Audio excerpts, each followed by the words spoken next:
Hey guys, welcome back to the channel. This is story about what if Naruto runs away from the Hidden Leaf Village and becomes Ninja of Kumogakure Part 1. Before I start, please do support for more amazing content and comments for Part 2. Do consider to subscribe my channel and share my video to your friends and check out the description as well. Let's start the video. Konohagakure no Sado. Konoha's resident Jinchuriki walked down the road to his home, hands stuffed in his pockets and a frown on his face. He had just been to the playground and gotten yelled at by adults for trying to play with a lonely pink-haired girl who usually got bullied. He vented his frustration by kicking an empty can aside as continued his way home. Naruto sighed tiredly as he neared his apartment building. Ah well, tomorrow's another day.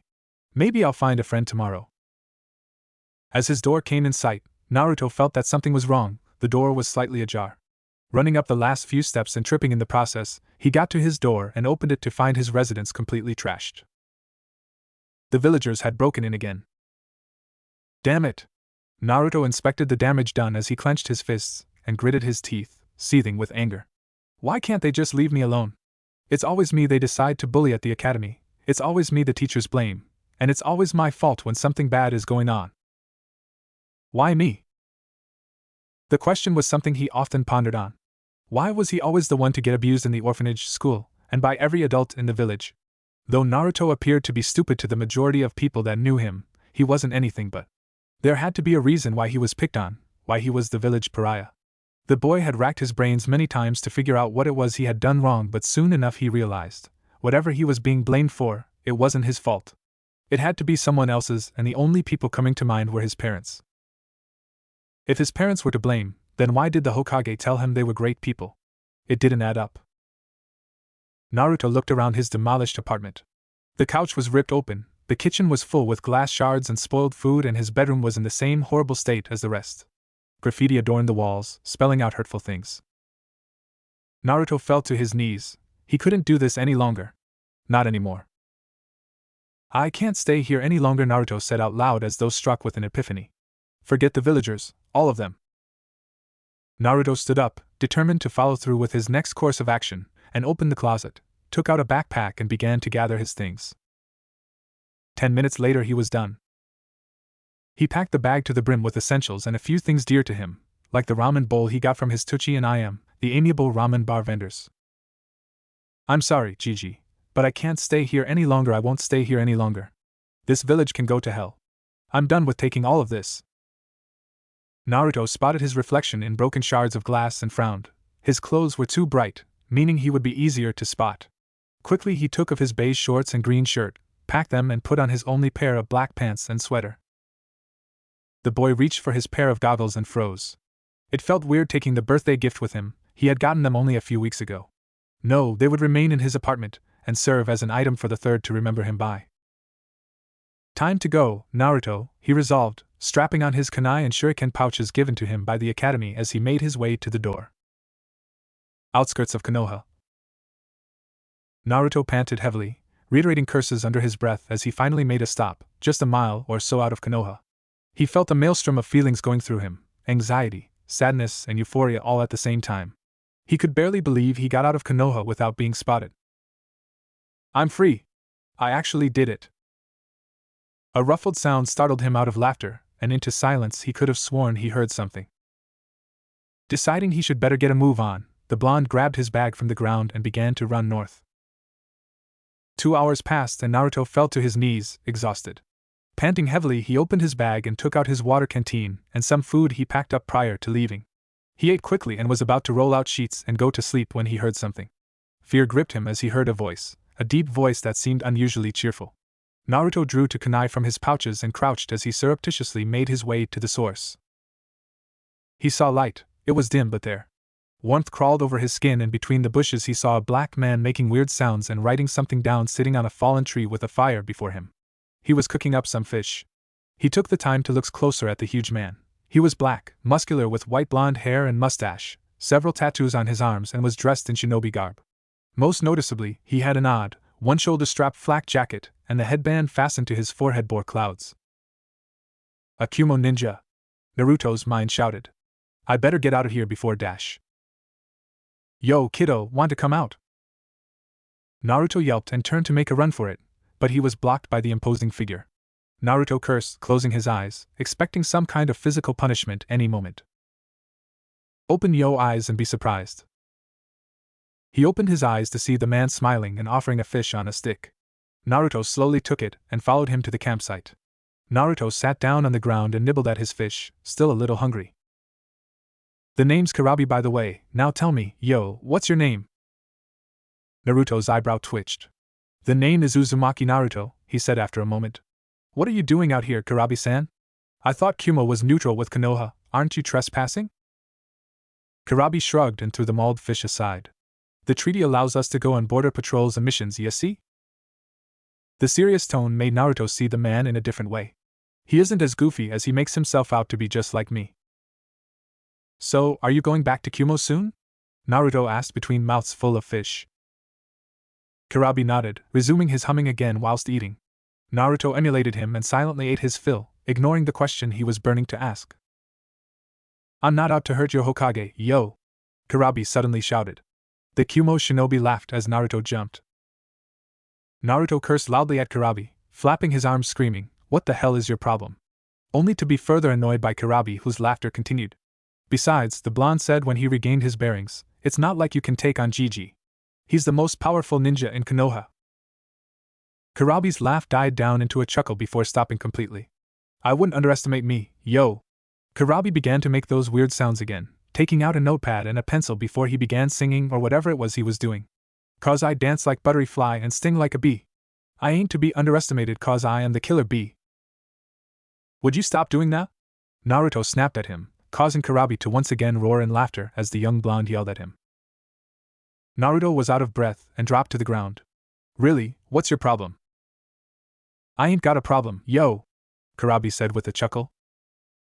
Naruto pulled at his hair in frustration. What the hell was wrong with this guy? He hadn't ever met such an eccentric person before. Then again, he hadn't really ever spoken to an adult. Being berated and yelled at didn't really count as a conversation. So, what are you doing out in the middle of nowhere, Naruto? Karabi asked after a while. Your parents must be. I don't have any parents, Naruto mumbled. I ran away from Konoha. Karabi gave Naruto a curious look and asked, Why? Why I'm an orphan, Naruto said half-jokingly. No, why did you run away from home? Naruto frowned, his expression contorting in anger. Because they can all die and go to hell. He yelled at Karabi. Those assholes always pick on me, always hit me and always blame me for everything. Wow. Calm down, kiddo, Karabi said. Why do they hate you, do you know that? Naruto shook his head. No, that's the worst part of it. How am I supposed to say I'm sorry if I don't know what I've done wrong? Gigi won't tell me either. He always tries to distract me with ramen or just mentions how great my parents were. Karabi rubbed his chin, adopting a sagely thinking position, and hazarded a guess. Maybe it's because you're an idiot? Hey! Karabi ignored the outburst, shaking his head in comical manner. No, that can't be it. Aha. Naruto looked up. What is it? You think you know why they hate me? It's because, Karabi said slowly, his tone was in a whisper and Naruto almost shook with suspense. You're a midget. What the hell is that for a lame-ass reason to hate someone? Besides, I'm 6 years old and quite average for my age. It was 20 minutes later and Karabi was still dodging projectiles. As he duly noted, the boy's aim was quite good and he took the time to seriously examine the boy. He had a hunch, but for that hunch to prove correct, he would have to anger the boy. No, he would have to really piss the kid off. I got it, Karabi said, snapping his finger. It must have been your parents. They probably were some idiots like you and messed up big time. Don't involve my parents into this, bastard. Jiji said they were great people. Really? Karabi said sarcastically, catching a kunai between his index and middle finger.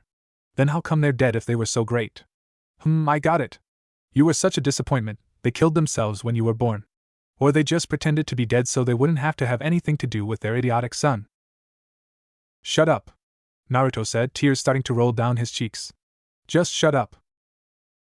Karabi took a mocking pose, waving his hand at him dismissively. Oh, come on. Just face it, yo. You're the kid mommy and daddy didn't want. Come on, face it. You're a failure. I said shut up. Karabi took a defensive stance instantly. Just as I thought, He's one of us. Naruto's eyes started to switch from blue to red rapidly before they settled on blue slit orbs. Come on, Karabi goaded. Take out your anger, son, show me what a worthless brat from Konoha can do. In a blink of an eye, the boy was in front of him with his arm cocked back and he slung his fist at him. Karabi held up his arms having anticipated the blow, but the deceptively powerful punch made him buckle slightly. Good, show me what you got, Uzumaki Naruto. Show me your gift. Karabi's eyes looked with those of the young blonde, which were flaring from blue to red with slits. Show me what a monster you can be, he said softly. Naruto's eyes turned into red slit orbs, his whisker marks became more defined and his fangs grew. Good, Uzumaki Naruto, Karabi said, don't turn away from it, don't struggle, don't fight it, embrace it. Naruto jumped back, landing in a crouched position. The blonde Jinchuriki growled, craving for blood to soothe his anger. What's happening to me? Naruto made a weak sound, tears began streaming down the child's face. Is this the reason? Is this why they hate me? Yes. That sounded far colder than it should have been. Far colder than any child should have heard, but it was necessary. The tears stopped, something in the boy snapped, and then, Naruto howled, no! Into the night, and bubbly chakra began to pour out of him, and took the shape of a fox. The Kumo shinobi looked down upon the boy with pity. But this had to be done, he told himself a dozen times, as the small boy's resistance to his tenant became smaller, and the Biju's effect became even more profound. Within minutes the boy in front of him was no more.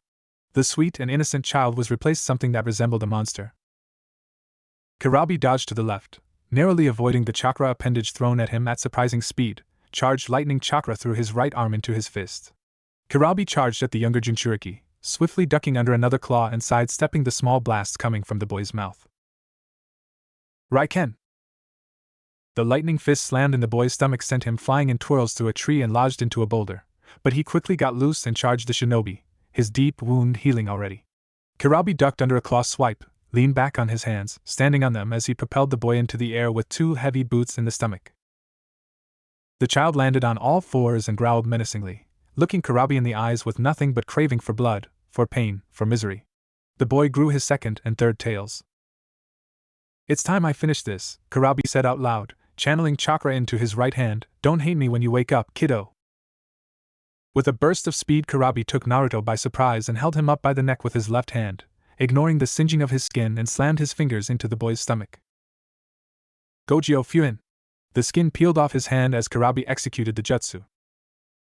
A blood-curdling scream was all that the boy could muster before his eyes rolled back as darkness took him. Konoha outskirts. Naruto woke up with a splitting headache, feeling as though he had slept under a boulder, since every muscle in his body hurt, and every tendon felt sprained. With great effort he got up to examine his surroundings. Yo, you're up, huh? Naruto jumped, looking up to see the same man from last night crouched on a tree branch above him with a net full of fish. Naruto glared at him. It's you, the blonde spat venomously. What do you want? Karabi ignored his contemptuous look and jumped down. Are you hungry? I caught some good old fishes. The shinobi had a stack of neatly cut logs on his back, bound by rope, and put them down, arranging the logs in a neat square, and gathered stones and leaves. Though he still disliked everything about the man, Naruto couldn't help but whisper awesome, as any 6-year-old would have, when Karabi ignited a fire by shooting lightning from the palm of his hand. Zap! No salt, but it's better than nothing, right? Karabi said cheerfully, handing the younger blonde a roasted fish on a stick. Naruto was too hungry to be refusing food and begrudgingly accepted the food. The Kumo shinobi finished his fish in 3 big bites and grabbed another one. I know you hate me right now, he said, swallowing a mouthful of fish, but I didn't mean anything I said last night. It had to be done. And I think you'll only become stronger more now that you know what you are. Then what am I? Naruto threw the rest of his fish aside with a furious look. You seem to know what I am, so why don't you tell me? Karabi lowered his fish. All right, I'll tell you. Naruto straightened up. You're a Jinchuriki. A what? You're what they refer to as power of human sacrifice. It's not very complicated. You hold a demon within you, Karabi said in a nonchalant manner, as though he was telling what the time was. Naruto stood up with an incredulous expression. Are you kidding me? Why the hell would you think that? How would you even know that? Because last night you snapped and you went Jinchuriki on my ass, that's how I know. Karabi ripped of a whole fish and swallowed it. You're like me. I'm a demon container too. You're lying. Kurabi laughed humorlessly. Oh, believe me, this isn't something I'd lie about. I still don't believe you, Naruto shouted. I'm not a demon and I don't believe you're either. You're just making fun of me again, aren't you? Fine, Kurabi stood up, dusting off his trousers. I'll prove it. Standing up straight, Naruto was suddenly reminded how damn tall Kurabi was and how intimidating his imposing figure was. Before the youngster knew what was going on, he felt his either body buckle under severe pressure. It was as if the gravity multiplied 100 times and the air thinned as he gasped to breathe. He barely managed to look up, and as he did so, he looked into Kurabi's eyes as the Hachibi Jinchuriki took off his shades and found him staring into silver-rimmed orbs of darkness. Kurabi had grown fangs and his hair became unruly in thick locks, loosening his bandana and headband. Believe me now? Kurabi said, his voice much deeper and menacing. This is what it is to be a Jinchuriki. This is what it is to be like me and you. As fast as it happened, it ceased. Kurabi's features instantly reverted to normal. Naruto's legs were still shaking. He still found it more difficult to breathe. WWH, what was that? He managed to gasp. I couldn't breathe. I'll show you, if you'll come with me to Kumo. I'll teach you how to use your powers to protect yourself. Naruto looked up, his lungs gradually taking up more air again. You'll show me how to control it? Yes. Kurabi left Naruto to his thoughts wordlessly, and allowed the boy to decide in the comfort of his own privacy. Kumo, huh? Naruto scratched his cheek, feeling a strange sensation in his stomach. Where he would go after escaping Konoha he hadn't planned so far ahead. The people in Kumo must be a lot different than those in Konoha. Kurabi is pretty open about being whatever it was he said he was, and if I'm one too, Naruto gritted his teeth. This one decision could and would change his life forever, and as much as he willed it to be, it wasn't easy. On one hand, he was still in somewhat disbelief he had actually left Konoha and he was dealing with the emotional transition, not that he was aware of it. On the other, he weighed the possible pros and the possible cons as to going to Kumo with the tall, scary man he had just met. I'll teach you how to use your powers to protect yourself. The words clearly rang in his mind, and only then did he notice how much Kurabi had emphasized on how he would teach Naruto to protect himself, not asking anything in return. The 6-year-old already knew his answer by the time Kurabi approached him once again. I accept. Weeks later, Kumogakure outskirts. This is awesome! Naruto shouted as he stood next to the giant Jonin Jinchuriki in a valley, looking up to an enormous mountain that reached the clouds. This is Kumo? Yeah, Kurabi adjusted his shades with an approving nod. The most beautiful view in the world is on the top of that mountain, nothing but clouds and endless stretches of land and sea, the sun during the day and the moon during the night. So, you're going to train me here? Naruto had a grin plastered to his face. It's so weird. Kurabi chuckled. Yeah, I guess it's a lot different your hometown, isn't it? The Jonin led the boy down the mountain and chuckled. They had traveled for a couple of weeks before they got here. On the way he had taught the child some chakra control manipulation. Even for a Jinchuriki the child had abnormally large reserves, twice the amount of many Chunin, and even some Jonin he was acquainted with. Just wait till you see MT Unreikyo, kiddo. It's where I usually live, though that's going to have to change now that you're going to live with me. Why do you have to move out because of me? You're going to be attending the academy, too, kid, the older Jinchuriki replied. You need to get to know kids your own age, this isn't Konoha. Naruto seemed haunted by bad memories for a moment but smiled and nodded excitedly. When do we start for real? This chakra control stuff you've been teaching me so far is cool and all, but I want to learn to use ninjutsu like you do, Kurabi. Naruto had an excited smile on his face typical of that of a 6-year-old. It brought a smile to Kurabi's face to know how happy the prospect of an actual shinobi education excited the youngster. I have to get you to my big bro first, he's the Raikage of Kumo, Kurabi said. Hop on, the climb is pretty long and the checkpoints are always crowded. I'll get us up in a second. Naruto climbed on Kurabi's back and held on tight to the cornrows sporting Jonin. Checkpoints? He asked him, wondering why a shinobi village would need checkpoints if they were settled up in the highest mountains he had seen. For the merchants and other folk that want to come to Kumo. They can't climb the mountains like a shinobi can, and even if they could, we wouldn't trust them since they could be agents working for other villages to sabotage us. That's why they need to check in before they get clearance for using the elevators up, Kurabi explained patiently. Sounds cool, Naruto said without truly processing the information as a 6-year-old would generally do when an adult explains something to them. Just hold on tight, Kurabi said, setting himself in a crouched position. This is going to be a dizzy ride. Naruto climbed onto the Jonin with practiced ease he had gained after weeks of traveling. Kurabi adjusted his shades and got to his feet and set off at blinding speed, racing towards the mountain. It took several hours to climb the mountain of Kumo. On the way up, Naruto found himself having a harder time breathing. According to Kurabi, it was because air got thinner the higher they climbed up. During the climb, Naruto could have sworn he saw other people than merchants and civilians, as if he was being watched. They're probably those weird guys that wear animal masks all the time. Nearly there, hold on extra tight cause I'm gonna fly. What? Naruto shouted over the bellowing mountain winds, thinking he hadn't heard Kurabi properly, but the man had already shot up the air like a bullet, roaring in laughter with his arms spread. Reiko Jasho! Naruto screamed with the sudden movement. Kurabi sped up so fast he couldn't see where they were going. He couldn't even distinguish the clouds and rocks. The tunnel vision was getting to him, and the lack of air was almost unbearable. He felt the world go dark when they broke through the clouds. It was a cold sensation, but a welcomed sensation nonetheless, considering his senses came back to him. Jutsu, Reiko Jasho, lightning climb! Naruto gasped and retched as he emptied the contents of his stomach. He was grateful the climb was over and curled up into a ball, holding his stomach. The strain had even been placed on his stomach, and it nauseated him. Yeah, you'll have to get used to that, Kurabi said offhandedly, not perturbed in the slightest. He had experience to thank for that. The air up here is different though. It's just like down below. So, you're saying everyone vomits the first time they get here? Naruto asked, whipping his mouth with his shirt sleeve. Not necessarily. Civilians get supplied with oxygen tanks at the elevators. Most shinobi go through bodily stress while climbing. Their body has to constantly adjust to the pressure and oxygen in the air. Don't worry though, you'll get used to it. Kurabi glanced at his watch. Come on, bro's about to go on his break and he doesn't like to be disturbed during his breaks. Naruto nodded and ran after Kurabi, who had already started to make his way. Reikage Tower.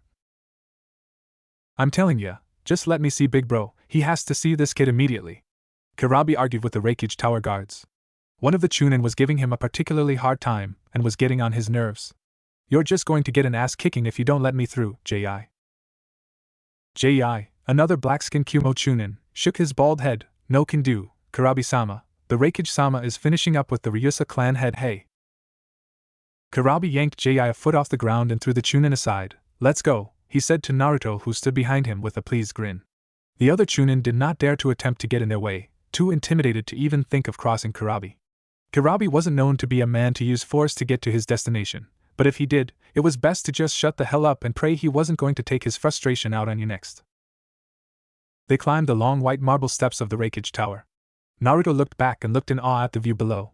The Reikage Tower was a beautiful building and was built on the highest part of the mountain village, thus it looked over the whole village. Kumo was much bigger than Naruto imagined. You coming? Snapping out of his daze, he caught up with Kurabi. The black Jinchuriki led them into the building, climbed 12 stairs, and they finally arrived. They heard raised voices and Kurabi sighed. My brother and the council don't get along, he explained. They'd been trying to remove him since the day he got the position as Reikage. That was 2 years ago. And let me tell you another thing. A voice boomed. Naruto presumed it was the Reikage. I am not going to give some arrogant dicks like you any more special treatment if I can help it. Land taxes stay the fucking same. Now get out of my fucking office, you fucking weasel. Another raised voice shouted in reply. We will see that in the council meeting then, Reikage-sama, but you shall not like the outcome. Yeah, go run to the other fools that haven't done a mission since fuck knows when. The Reikage shouted back.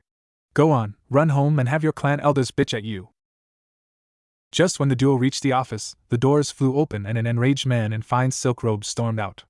Naruto didn't get a chance to look at him. Kurabi! Why are you back so early? And the Reikage cut himself off, seeing the boy next Kurabi looking at the Reikage with a mixture of fear, awe and admiration. Who's this? The Reikage asked once more, but with a softer tone. What, no hello or a hugs? Kurabi grinned, entering the office and sitting down in front of the Reikage's desk with a laid-back posture. Naruto jumped on the chair next to his. This is Uzumaki Naruto. He's in.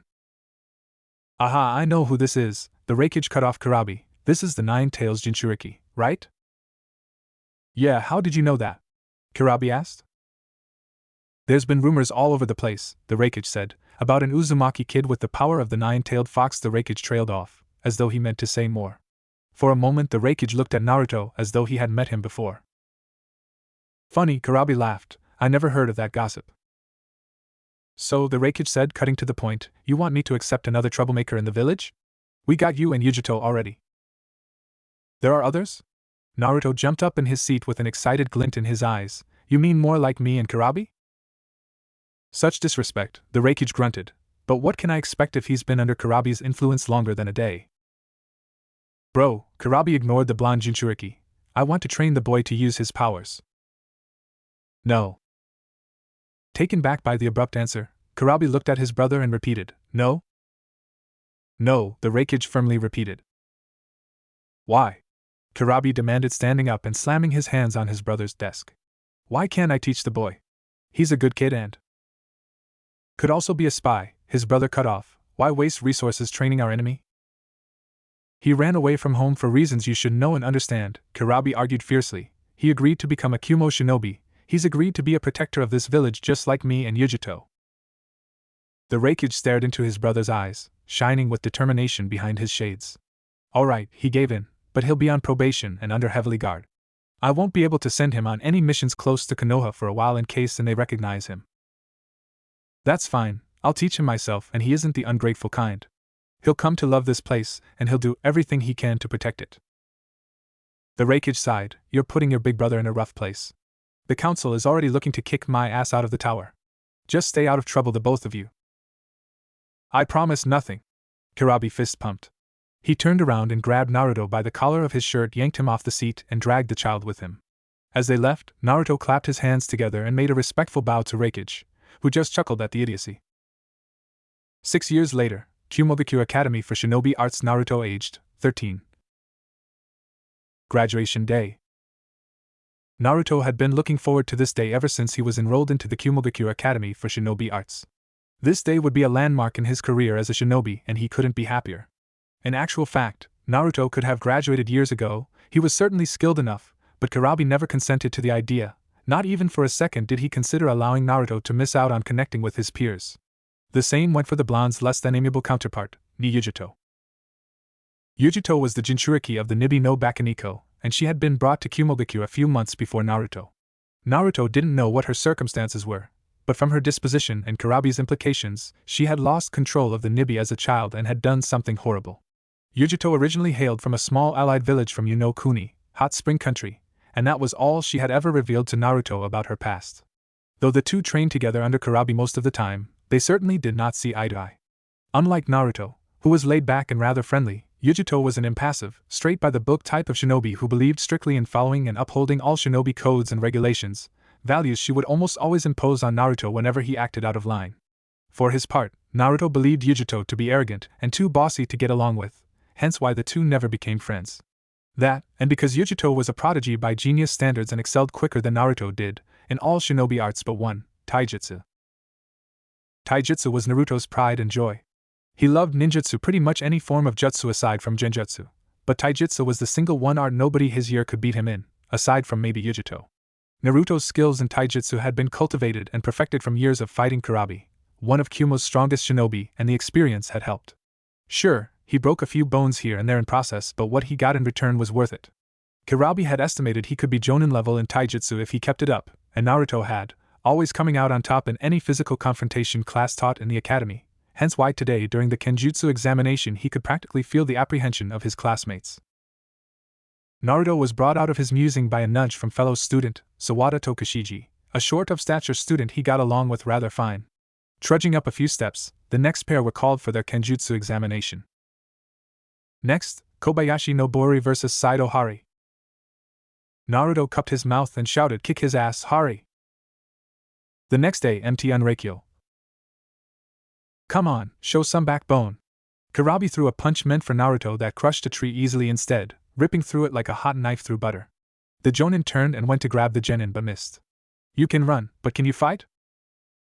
Naruto landed in a crouch, lodging 2 kunai blades in the earth to slow his skid.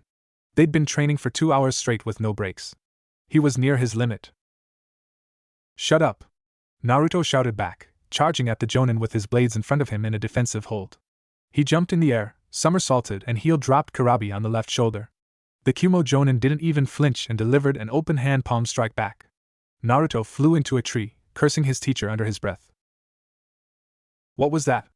Kurabi goaded, mockingly cupping his ear and feigning hearing problems. You hatin' on the master 'cause you're not a. The Jonin rubbed his chin momentarily before snapping his finger. You hatin' on the master 'cause you got sent flying and now your bitch ass be cryin'. That doesn't even make sense. I'm not even crying. Naruto shouted at him, throwing a dozen of kunai blades at Kurabi. You raps suck, just face it. Disgruntled, Kurabi smacked away the barrage of projectiles and held his fist up in an angry manner. What was that, boy? You want an ass whoopin' deluxe today? Ya midget!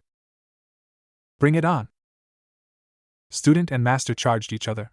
Kurabi opened his arm, preparing to crush Naruto in one of his signature bear hugs, but Naruto slid through legs and pulled down the Jonin's pants, revealing white heartprint boxers. Naruto fished out his camera from his pouch and quickly took a few pictures of Kurabi with his pants down, ridiculously hopping about as he tried to stop him. You midget bastard! Kurabi shouted, give me that camera, right now! He roared, pulling up his trouser and chasing his student off the training grounds. These are going to be spread all over the village, Naruto shouted, speeding up. I'ma kill you, Uzumaki! Try to catch me first. Kurabi shouted profanities at the genin graduate, the little bastard's running to the village and I ain't allowed to use any techniques in there. That clever little punk.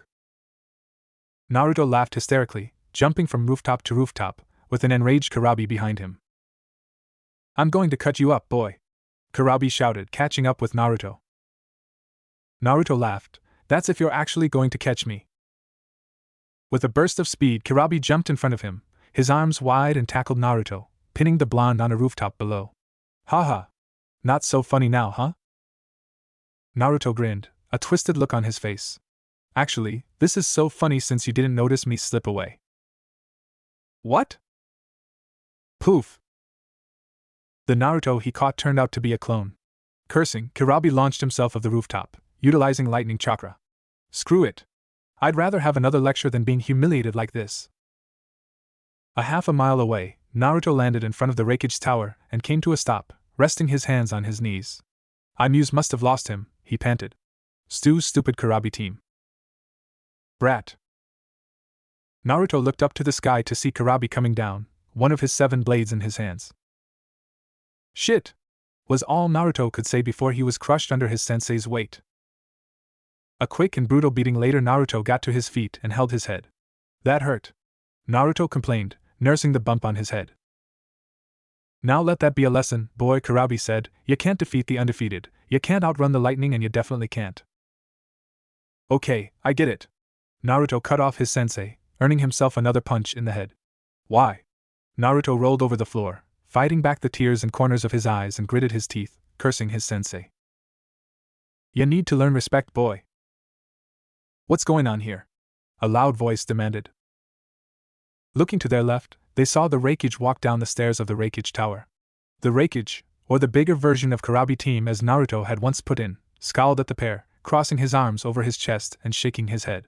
It's you two jokers again. Yo, big bro, what's the dealio? Kurabi made some hand motions both Naruto and his elder brothers found embarrassing to watch. The Hachibi Jinchuriki continued undisturbed with his rhymes that were found in poor taste.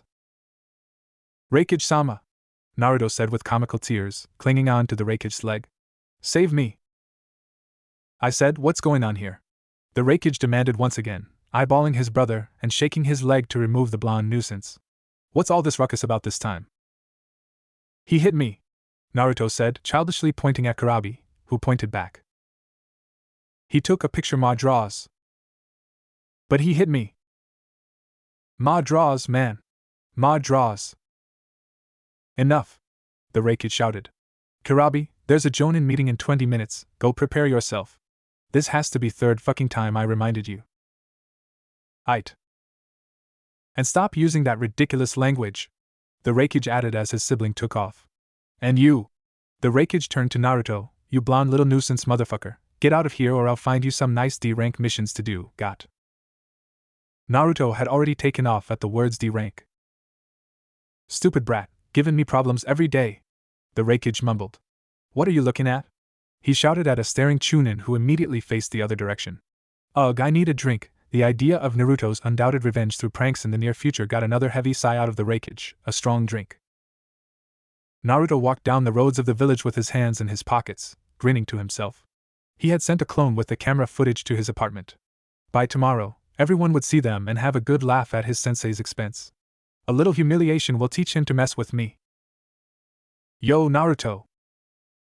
Naruto turned around, recognizing his friend, and made his way to him. Yo, Hari! Saito Hari was a slim, 13-year-old genin much like Naruto and was Naruto's best friend, aside from Kurabi.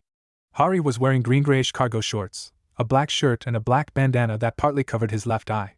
He had spiky hair, wore his headband on his left bicep and white ninjutsu on his back, along with all other standard ninja equipment. Yo, what are you doing here? Naruto asked, stuffing his hands in his pockets as Hari caught up to him. Hari placed his hands behind his head, grinning. I just came back from the academy, we're on the same team. Oh yeah, we were supposed to pick up our team info today, huh? Naruto remembered. I forgot about that. Who else is our team? Yujuto, Hari said with a grimace. Great, Naruto said sarcastically. Why do we get here? She's so damn annoying. Our sensei? Hari grinned. Yatsuki Kurabi-sama. Naruto shrugged to hide his relief, though he had always expected to end up with Kurabi as his official sensei, considering he had been under his tutelage for over 6 years. That's good. It's Yujuto who's the problem. Hari nodded. I know, she is such an elitist. Always on about regulations, codes of conducts and rules. The pair continued their discussion as they walked down the road to their apartments. See ya, Hari said a few minutes later as he turned to go right. Naruto merely held up his hand and made his way to his apartment. Hadn't time gone by quick, he wondered. He could clearly remember the day he came to Kumogakure. He instantly fell in love with the village hidden amongst the clouds. It had been a weird feeling at first, to walk down the streets without being met with scorn or have something chucked at him, but he soon grew used to it and found people to bond with. After that, training had begun and he was enrolled into the Kumogakure Shinobi Academy. Outside of the basics he was taught in the academy, Kurabi taught him and Yujuto, much to Naruto's dismay, advanced shinobi techniques mostly in chakra control and taijutsu. Kurabi and Naruto's apartment. Naruto closed the door behind him and went to the living room, calling, "You home, Kurabi?" When he remembered the Jonin was at a meeting. He sighed, taking off his training clothes. The weighted clothes made his neck and shoulder ache sometimes. The blonde went for a quick shower and changed into a new set of clothes, a pair of black cargo shorts with orange trims, a black shinobi t-shirt and a black, sleeveless combat jacket with a lot of pockets. Naruto dropped himself on the couch, flicking on the TV and grinned. His favorite anime was on, and he didn't have a lot of time to watch it. And here I thought you were maturing a little bit, a feminine voice said from behind. Naruto shifted slightly to look at the open window, pulled an immature face, and turned his attention back to the TV. Perched on the windowsill was a beautiful blonde girl with blue eyes clad in light purple shinobi garb. She wore a tight shirt that left her tummy revealed, baggy shinobi pants and a white sash around her slim waist. What do you want, Yujuto? I came here to tell you. We're on the same team, I know, Naruto cut her off, making it abundantly clear he wasn't interested in speaking to her as he got and approached her. Anything else? Yujuto scoffed, so much for a civilized conversation. I only came here because the teachers at the academy said you didn't show up to get your team roster. How undisciplined. You're a Kumo shinobi now, you must be on time for all. See you later, Nico-chan, Naruto said, pushing her off the sill. Don't forget to never come back. Yujuto twisted in the air with impressive agility and landed on all fours the ground and glared up to Naruto, who lazily waved at her. Bye. He shouted once more before closing the window and returning to his TV program. Bitch, he mumbled to himself. When he thought about it, Naruto couldn't quite remember what had really set off their feud. Naruto and Yujuto had never really gotten along. Initially they had no problems, but it soon became clear Yujuto was a natural at being a Jinchuriki, unlike Naruto, who found it much more difficult to work with the Kyuubi. Though it was unfair to shove the blame on her, Yujuto had often made a point out of belittling Naruto over his failures, and the one time she suggested Kurabi find a new host, the implications had gotten Naruto so enraged it got violent, and the two had to be separated, and Yujuto now lived a few doors down. One thing was for sure, this wasn't going to be easy. 3 months later, Kumogakure Training Ground 11. Shinobi life turned out to be very different from what Naruto expected. It wasn't as exciting to be a genin as he had hoped it would be. The only missions they were authorized to do so far were mere D-rank missions that could be completed by even a first-year academy student. Naruto spent most of his time training with Hari to hone his skills for the day they finally got a C-rank mission. Currently the two were going at in an intense taijutsu match that had been going on for well over 30 minutes by now. This match was more intense than usual, for the stakes were higher today than they ever were before. Naruto jumped over Hari's palm strike and landed in a crouch, flooring his opponent with a kick behind the knees as he did so. Hari swore and rolled over the ground to dodge one Naruto's notoriously vicious heel drops and scrabbled to his feet, turning the moment on Naruto by bull-tackling him into the tree behind him and following up with a solid punch to the cheek. Naruto quickly got up and took his stance and danced around lightly as he spat out some blood. You know what happens if you lose, right? Yeah, Hari gulped almost fearfully with a sense of dread at the prospect of losing this fight. No way in hell am I going to pay off Kurabi-sensei's tab. That guy drinks sake by barrel. I'm not going to lose all the money I made with those shitty D-ranks either. Naruto charged Hari again and initiated a fierce hand-to-hand battle. The two traded powerful blows, and though Hari was strong, he simply couldn't keep up with Naruto's speed and agility, and soon found his legs kicked out from under him and a heel stopped inches away from his nose as Naruto stood over him victoriously with a grin. Damn it. Damn it. Hari counted the few leftover Ryo bills in his near-empty wallet as they left the bar Kurabi usually frequented. You fight dirty, you know, right? I'm pretty that counts as cheating. Naruto rubbed a finger under his nose, grinning deviously. There's no such thing as cheating in the shinobi world, Hari. No such thing. Oh, so you do know a little bit of the shinobi world. Yujito appeared by them, landing in a crouched position on a rooftop close to the pair. And here I was thinking you couldn't be any more a failure of a shinobi. Naruto groaned, not bothering to turn back and look up. What the hell do you want, Yujito? I was sent by Kurabi-sensei to get you. We've got a mission. Meet us at the Reikage Tower in 15 minutes. Yujito promptly disappeared with a puff of smoke. Show off, Naruto and Hari said simultaneously. Reikage Tower. Your mission is to deliver the annual quota to the fisherman village Ritoro-haku, a staff chunin briefed the team. We have not received a reply from the mayor, and the messenger bird we sent nearly a month ago has failed to return.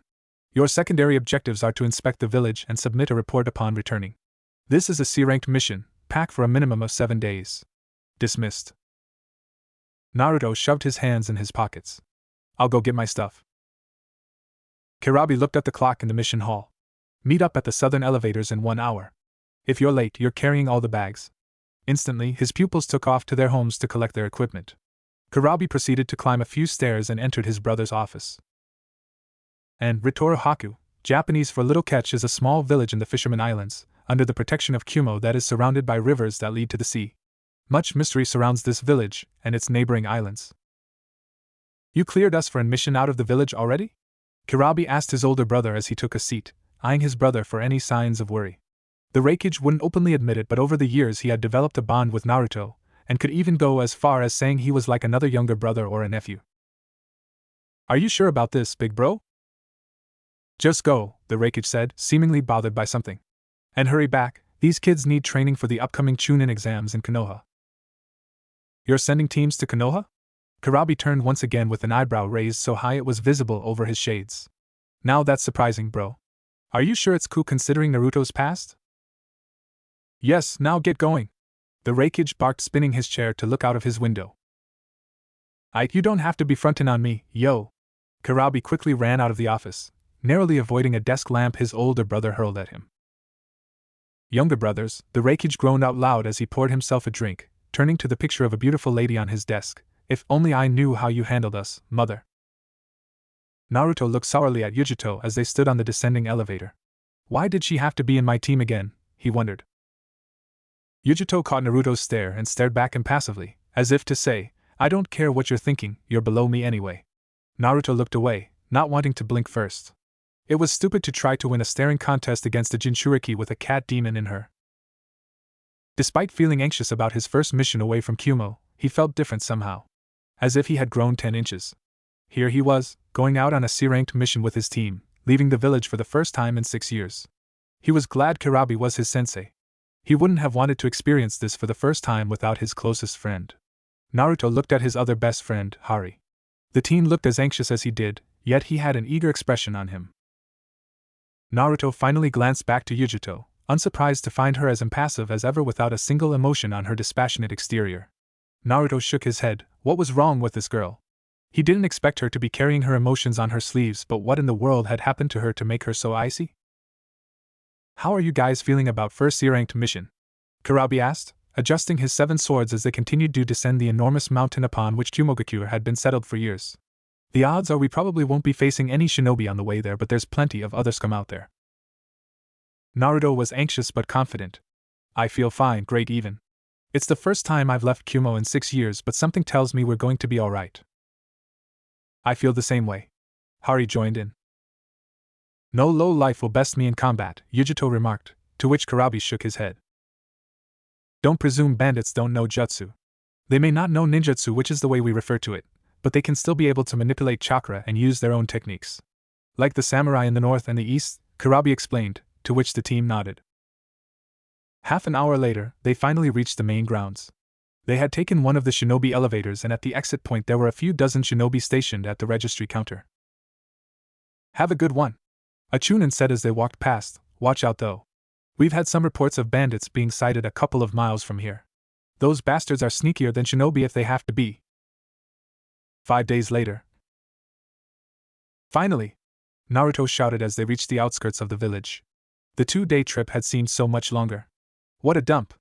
Naruto added as soon as he noticed the state the village was in. Hari nodded. I imagine this village to be quite wealthy. They are under the protection of Kumo, which should have scared away low lives and be good for business. Naruto placed his hands in his pockets. Whatever, I just hope they got a nice place we could stay. I can go for a nice, hot shower and a comfy bed. Maybe, Hari scratched his cheek, it isn't as bad as it looks, and I could really go for some real food. Kurabi adjusted his shades. They stood on a tall hill that looked down upon the village. Everything seemed normal from what he could see, but his gut told him something was wrong. Kiddies, stay alert. Something tells me that village has seen better days. You've never been here, sensei? Yujito asked. Kurabi shook his head. I never traveled this far to the south. But let's just check it out. As they got closer to the village, they noticed the horrible state it was in. The village had recently been raided. Houses were collapsed and still burning, bodies lay to the side of the road mangled, cut and dismembered, children were crying. The state of the once prosperous fisherman village was truly horrible. Stay behind me, Kurabi ordered, as they made their way through the packs of moaning villagers. Why did you arrive now and not when they were attacking us? A woman screamed, they killed my husband and sons. Are you all Kumo deems us to deserve? A bunch of snot-nosed kids? Another villager shouted with his fist waving in anger. Kurabi ignored their calls, as did Yujito and Hari, but Naruto had a far harder time coping with the anguished looks on their faces. He didn't know why, but seeing the villagers in such sorrow filled him with anger. He stopped to look at a woman on the ground, shielding her baby from the wind and feeding her child some of the edible things she could find. Naruto reached into his pouch and took out a handful of ration bars and crouched next to the woman and gave her the nutritious bars. The woman took them in shaking hands, saying in an even shakier voice, "Thank you. Take care of your kid," he said before catching up his team. This act of kindness did not go unseen by Yujito, who gave him a curious look when he caught up. What are you looking at? Naruto demanded rudely, catching her eye. Nothing, the female Jinchuriki replied. Naruto frowned, stuffing his fists in his pockets. He felt so angry and the urge to help these people was so great, he could barely fight off the desire to find the men who did this and punish them. Kurabi led them to the village hall, where he knew he would find the village leader. He pushed open the damaged and partly burned double doors. His team followed in silence. The city hall was full of heavily wounded men, women and children. Naruto felt sick. Are you Hattori-san? Kurabi asked, unusual respectful to an old man tending to the wounds of a softly crying child. Hattori merely nodded without looking up as his full attention was on treating his patient. Can you tell us what happened, Hattori-san? Hattori shook his head, prompting Kurabi's sigh. Is there a reason why you can't tell us? Hattori finally looked up, revealing his grimy white bearded face that bared many fresh scars. He can't speak, a teenage girl said, walking up to the team. They cut out his tongue because he didn't shut up. The purple-haired girl with brown eyes and smooth, yet grimy, skin scoffed. She must have been beautiful if she wasn't wearing a grimy red kimono that definitely had seen better days and didn't look like she hadn't had a shower in weeks. That's what you get for defying the Akumushoko. What did you say? Naruto asked angrily, grabbing the girl by the collar, despite the fact she was much at least 10 inches taller than him. Say that again. The girl just smirked at him. You going to hit me? Then do it, she goaded. Naruto didn't like her coy smile and resisted the urge to comply with her goading but let her go. That's enough, Imiko. A man dressed in remnants of the village militia uniform, who looked to be in his 40s, approached them. If you got enough time to mess around with the Kumo shinobi, you have enough time to look after the children. Fine, Imiko said, as Naruto let her go but still glared at her. I'll look after the crybabies. Don't take too much food with you, Kungo shouted after her before turning to the shinobi team. So, what's her story? Hari asked the man who introduced himself as Kungo. Imiko, he hesitated with an exasperated sigh, changed a lot. She used to be such a lively girl until her parents were murdered in the attack by the Akumu Shoko. So the Akumu Shoko were here after all, Kurabi said, rubbing his chin. That complicates things. They took all of our supplies and left. We barely have enough to feed the children. Some of us haven't eaten in days. The last time they were here was 2 weeks ago, when they killed all of our cattle. We didn't expect Kumo to send reinforcements so late, but I guess it's going to be okay now that you guys are here. Kurabi-sensei, are we ready to handle shinobi of that caliber? Yujito inquired, taking out her bingo book and showing a picture of the two. The older of the brothers was Seiichi, a handsome blonde with an impressive scar going vertically over his right eye. The younger brother was Shinji, also a handsome blonde-haired man with a smooth face. The brothers had identical black orbs for eyes and eerie smiles on their faces. These guys are out of your league, but I can handle them. I'll send word for reinforcements to be on safe side though, Kurabi said to Yujito before turning to Kungo. My pupils are tired. If you can point us a place where we could rest, we'd be quite grateful. Kungo nodded. Yes, of course, please follow. Should we wait for your last team member? Kungo asked as they turned around to find Naruto gone. Damn it, Hari cursed. Kurabi face-palmed. Oh boy. I'll go look for him, Yujito said. I'll bring him back here, sensei.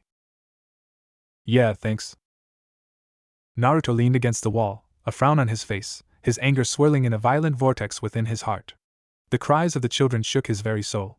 He had forgotten how cruel life could be, having hurried the memories deep within his mind. Come here, brat. Die, demon. Just die. Why did you have to live? Naruto shook his head. Someone caught his eye. It was Imiko, the girl who had lost her parents in the attack, according to Kungo. Naruto pushed himself off the wall and followed her, curious to where she was going and why she looked so suspicious. The way she walked, Naruto knew she was up to something. She kept looking behind her, and if it weren't for the fact Naruto could hide amongst the masses easy, she would have spotted him. She took a turn to left, entering an alley. Naruto stood still for a second but then decided to press onwards. He walked into the small alleyway. It was dark and he could barely see Imiko's silhouette. The raven-haired teen opened a door at the far end of the alley, apparently not noticing Naruto, and closed it carefully behind her. Naruto! A voice hissed behind him, causing him to jump and turn around with 2 blades in his hands. What? He hissed back at Yujito, sliding his kunai blades in his holster. Why are you following me? He whispered. Yujito raised an eyebrow at his jumpiness. I came to get you, fool, she explained. Kurabi-sensei and Hari are going to set up our camp and call in support. Yeah, well, I'll be there in a second. Naruto hissed in whispers, just get out of here. Yujito shook her head. I was told to bring you. Who's there? Imiko demanded, opening the door, only to find the alleyway abandoned. She looked around for a bit, and then closed the door behind her again. Yujito looked down and gave Naruto a questioning look. She had jumped, and he jumped after her, and they ended up with Naruto having his arms around her waist, and his cheek on her bare tummy.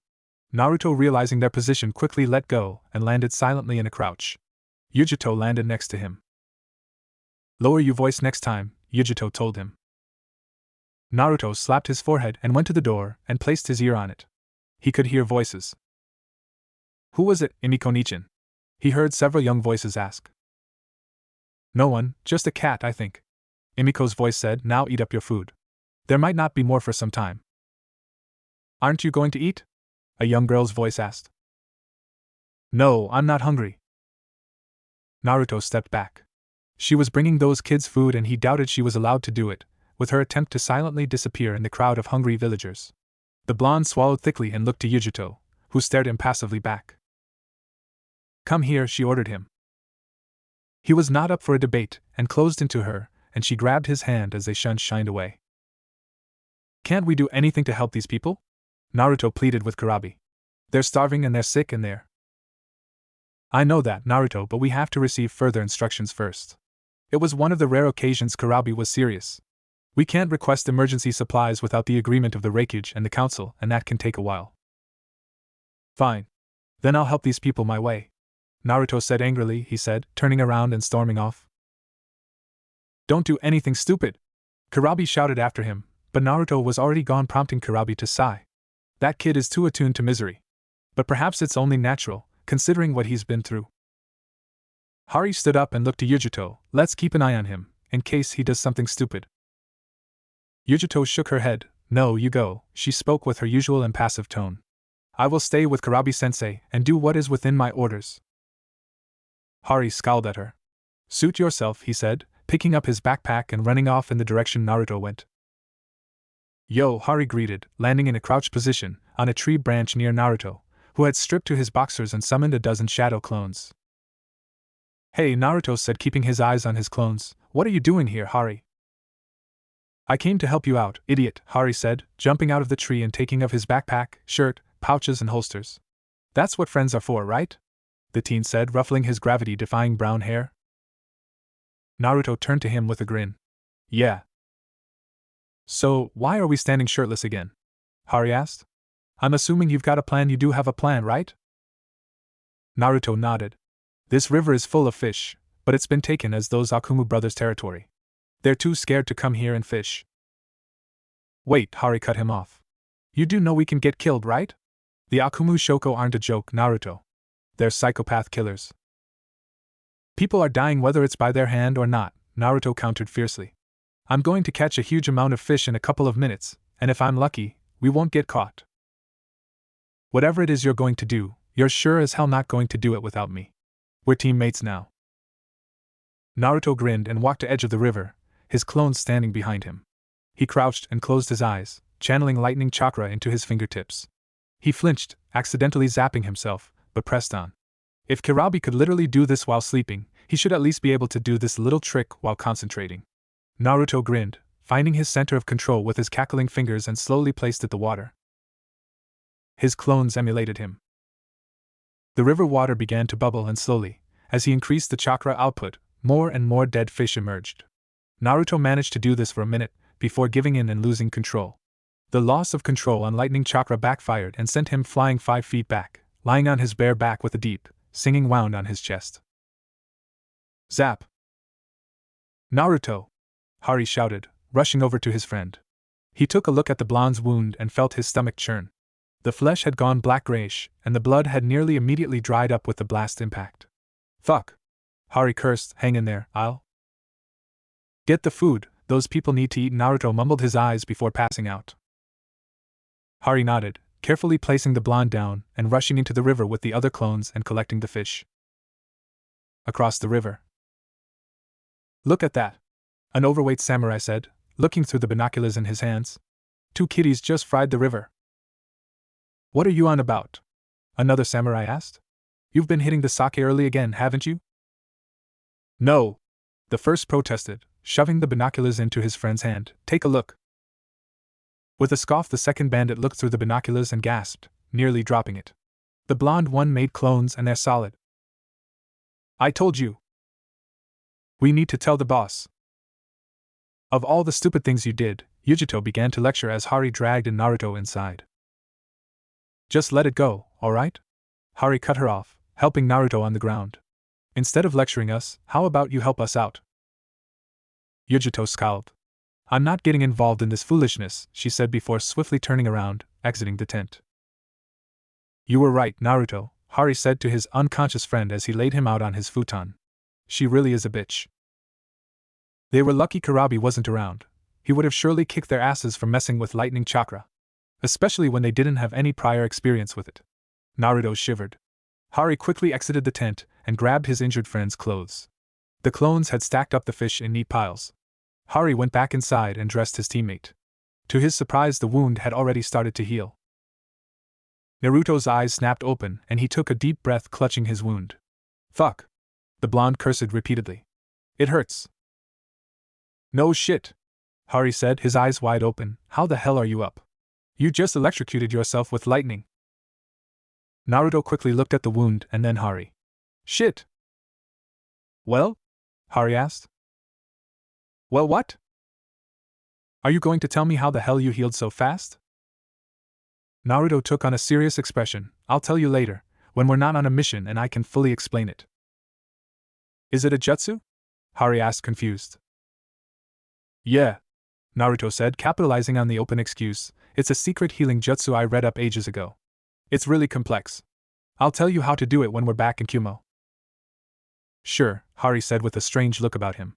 Now that you're up again, we might as well distribute the fish, right? Yeah, the fish, Naruto said, putting on his t-shirt. Let's bring those to City Hall. We must have at least 3 per villager, maybe more. Hari smiled and followed Naruto outside of the tent and grabbed 2 stacks of fish in self-made nets of leaves. Alright, don't push, Naruto shouted as he gave another old lady smoked fish on a leaf. There's enough for everyone, alright? The pair had just brought the fish to the city hall and started cooking them when hungry villagers showed up. They had been dishing out fish for over 30 minutes now. Clones were running all over the place. EY, don't cut in line. You'll get your fish, Naruto shouted at a shameless bald man who had pushed aside a mother and her daughter. Here, he said to the mother and child, handing them 2 big fat salmons. Eat up and rest. It took the pair, even with Naruto's clones running around the place, nearly an hour to feed everyone at least 3 fishes. As this was going on in the town center, Yujito, who stood on a nearby rooftop, scoffed, turning around and disappeared with a swift shunshin. Man, I am beat, Naruto said, letting himself drop on the ground. Who knew there were that many villagers in this place? Hari nodded. We could try and remove the rocks in the river mouth tomorrow. We can fish all we want, but they need water too. Tomorrow, Naruto said, lying down with his arms spread. Who knew a fisherman had such a hard job? He said with a laugh. Kurabi suddenly appeared in front of the 2 by Shunshin. Yo, he greeted. Been busy, I see, he said, looking at the large remains of fire, sticks and fish bones. Where the hell were you all day? I was waiting for the messenger bird to come from Kumo, so I could send answer back about the current state of the village, Kurabi said. The Akumu Shoko were smarter than we though. They killed all messenger birds in this dump so they couldn't contact us. So, did you ask for assistance, Kurabi-sensei? Hari asked, getting up and dusting off his shorts. I can ask for emergency supplies when we get word back from the village, Kurabi said. Where's Yujito? You guys didn't get in a fight, did you? Humph, Naruto got up. She's not worth the effort. Is that so? Yujito said, appearing behind him. You've got quite the big mouth, Uzumaki. Naruto successfully resisted the urge to jump and turned around, giving her lazy eyes. Yujito just stared back impassively till Naruto had to blink and looked away. What are we to do now, Kurabi-sensei? Kurabi rubbed his chin. They should get some rest. These 2 look like they've just ran a marathon, but you and me can go on scout patrol. Yujito nodded and said, lead the way, sensei. Kurabi instantly disappeared with Yujito behind him. Show-offs, Naruto and Hari said simultaneously. Yujito jumped from tree branch to tree branch gratefully, catching up with Kurabi, who was humming beats to himself while writing something down on his notepad, not bothering to look in front of him. You know, the Jonin said, not looking up from his notepad, you should try to get more along with your teammates. Yujito scoffed, they will only hold me back. They are below my level. True, Kurabi said with indifference. At the moment, you're the strongest out of the 3. At the moment? Yujito questioned, making a large leap from a tree branch next to her sensei. What's that supposed to mean? What I said, Kurabi said evenly. At the moment, you're the strongest pupil of Team Kurabi. Why the emphasis on at the moment, Kurabi-sensei? Because that's what you are at the moment, Kurabi repeated. Annoyed, Yujito made an indignant sound and jumped in front of her sensei, taking the lead in the scouting mission whilst thinking, what must he be thinking? I'm superior to those 2 fools in every way. If only you would see your foolishness from perspective, Yujito, Kurabi thought, looking at his female student's back. You would see that being cold and indifferent will not shield you from your fears. Yujito suddenly stopped and held up her hand. Kurabi landed soundlessly next to her and looked down to her crouching form. She pointed to the east. There was a pack of samurai huddled in a group near the far end of the river they were scouting. They were arguing. The shinobi grabbed their binoculars and looked closely at the group. They could barely hear what they were saying, since they were a few hundred feet away. I'm telling you, I saw 2 kids frying up the river and collecting fish. A fat samurai with a black beard, hair, and scars over his face said. They've got to be Kumo. We have to tell the bosses. No, another insisted. Why would Kumo be here? No. I don't know why they're here, but it's probably because we've been stationed here for a damn month. This village is under Kumo's protection, right? Something about their river act. Another samurai had appeared behind him and swiftly decapitated the man. It was so fast Yujito could barely distinguish the silvery white glow of the blade. That fool should have known not to speak of our master's plans out loud. We may not be the only ones in this forest. The rest of the samurai took a step back in fear. Some of them quivered and looked to the samurai that killed the other. Saturo Taicho, one cried. What do you suppose we do? Yujito shifted to get a better look at the samurai. She blushed slightly. Saturo wore a pure white kimono with a black haori over it. He had snow-white hair and intense yellow eyes, smooth skin, and from his evil grin she could see he had sharp teeth, with his fangs being nearly as long as Naruto's. He had his katana stored in a black scabbard he had strapped to his back, with its hilt looming over his left hip, indicating him to be right-handed. He had several glaives holstered to his left leg and had the kanji for inner darkness in white lettering on his black haori. Ask Takashi, I have no time for this, Saturo said before disappearing in an instant. Takashi, who turned out to be the far less handsome other captain, wore a blood-red battle armor, similar to that of a traditional samurai, but it seemed to be of a lighter material. It was covered by black bears climbing over the torso, and a wide eye was painted on the helmet. He had a scarred, rough and tan skin, black eyes, a scar over his left eye, a lightly trimmed black beard, and 2 swords on his back. The swords were in blood-red scabbards, which also had bear prints on it. All right, get moving back to the camp. Shinji-sama ordered us to be back before dark and the sun is setting. The rest of the samurai nodded, and 2 grabbed the corpse of their fallen comrade and dragged him into the forest with them. Yujito turned to her sensei, who merely pocketed his binoculars and grabbed his notepad and pen again, saying, that was informative. Now let's get back to the camp. We need to discuss this. Yujito nodded and jumped after her teacher. Team Karabi campsite. Naruto's hand shook as he poked the fire with a stick. So these guys look pretty strong, huh? I've always wanted to meet samurai. Yujito scoffed as usual when he said something she found stupid. I doubt they'd like to talk to you. They keep to themselves and they despise shinobi for taking over their job markets. Who said we wanted to talk? Hari asked rhetorically, his onyx eyes shining in excitement and anxiety. We want to meet them so we can fight them. Karabi chuckled, ain't you two be frontin' like? Please, his students said simultaneously. Karabi pouted, puffing his cheeks and looking the other way childishly. Fine, he said, pulling a straight face. You can't afford to underestimate these guys. Stay away from the river for now. Who knows how powerful they are? If they work for the Akumushoko, they will know how to put up a good fight. Yujito got up and stalked off to her own tent, most likely to read up on more shinobi tactics and other literature. Karabi also stood up with a yawn, stretching his broad, muscular arms. You two get some sleep. I'll have some clones scout the areas and the village. I can't believe I've been away from Kumo for 5 days already. Naruto parted the entrance of his tent and laid down on his sleeping bag. It feels so weird, but I'm relieved at the same time. I hardly know anything about the world outside of Kumo. The blonde stifled a yawn. I hope these Akumu guys are as good as they are said to be. I wonder if I could take them with the Kyuubi's help. Naruto wondered and yawned once more before sleep took him.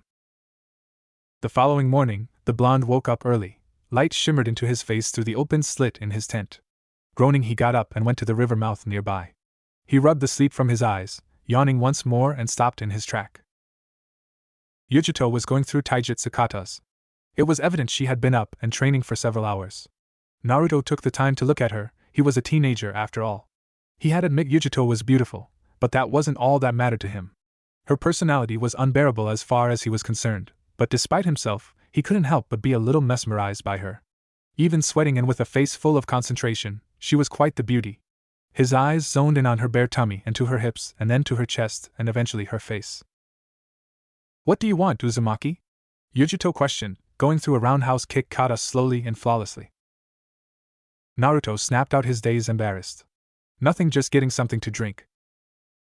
Do as you please. The words of Karabi still haunted her as Naruto turned and walked away. At the moment, you're the strongest of the 3.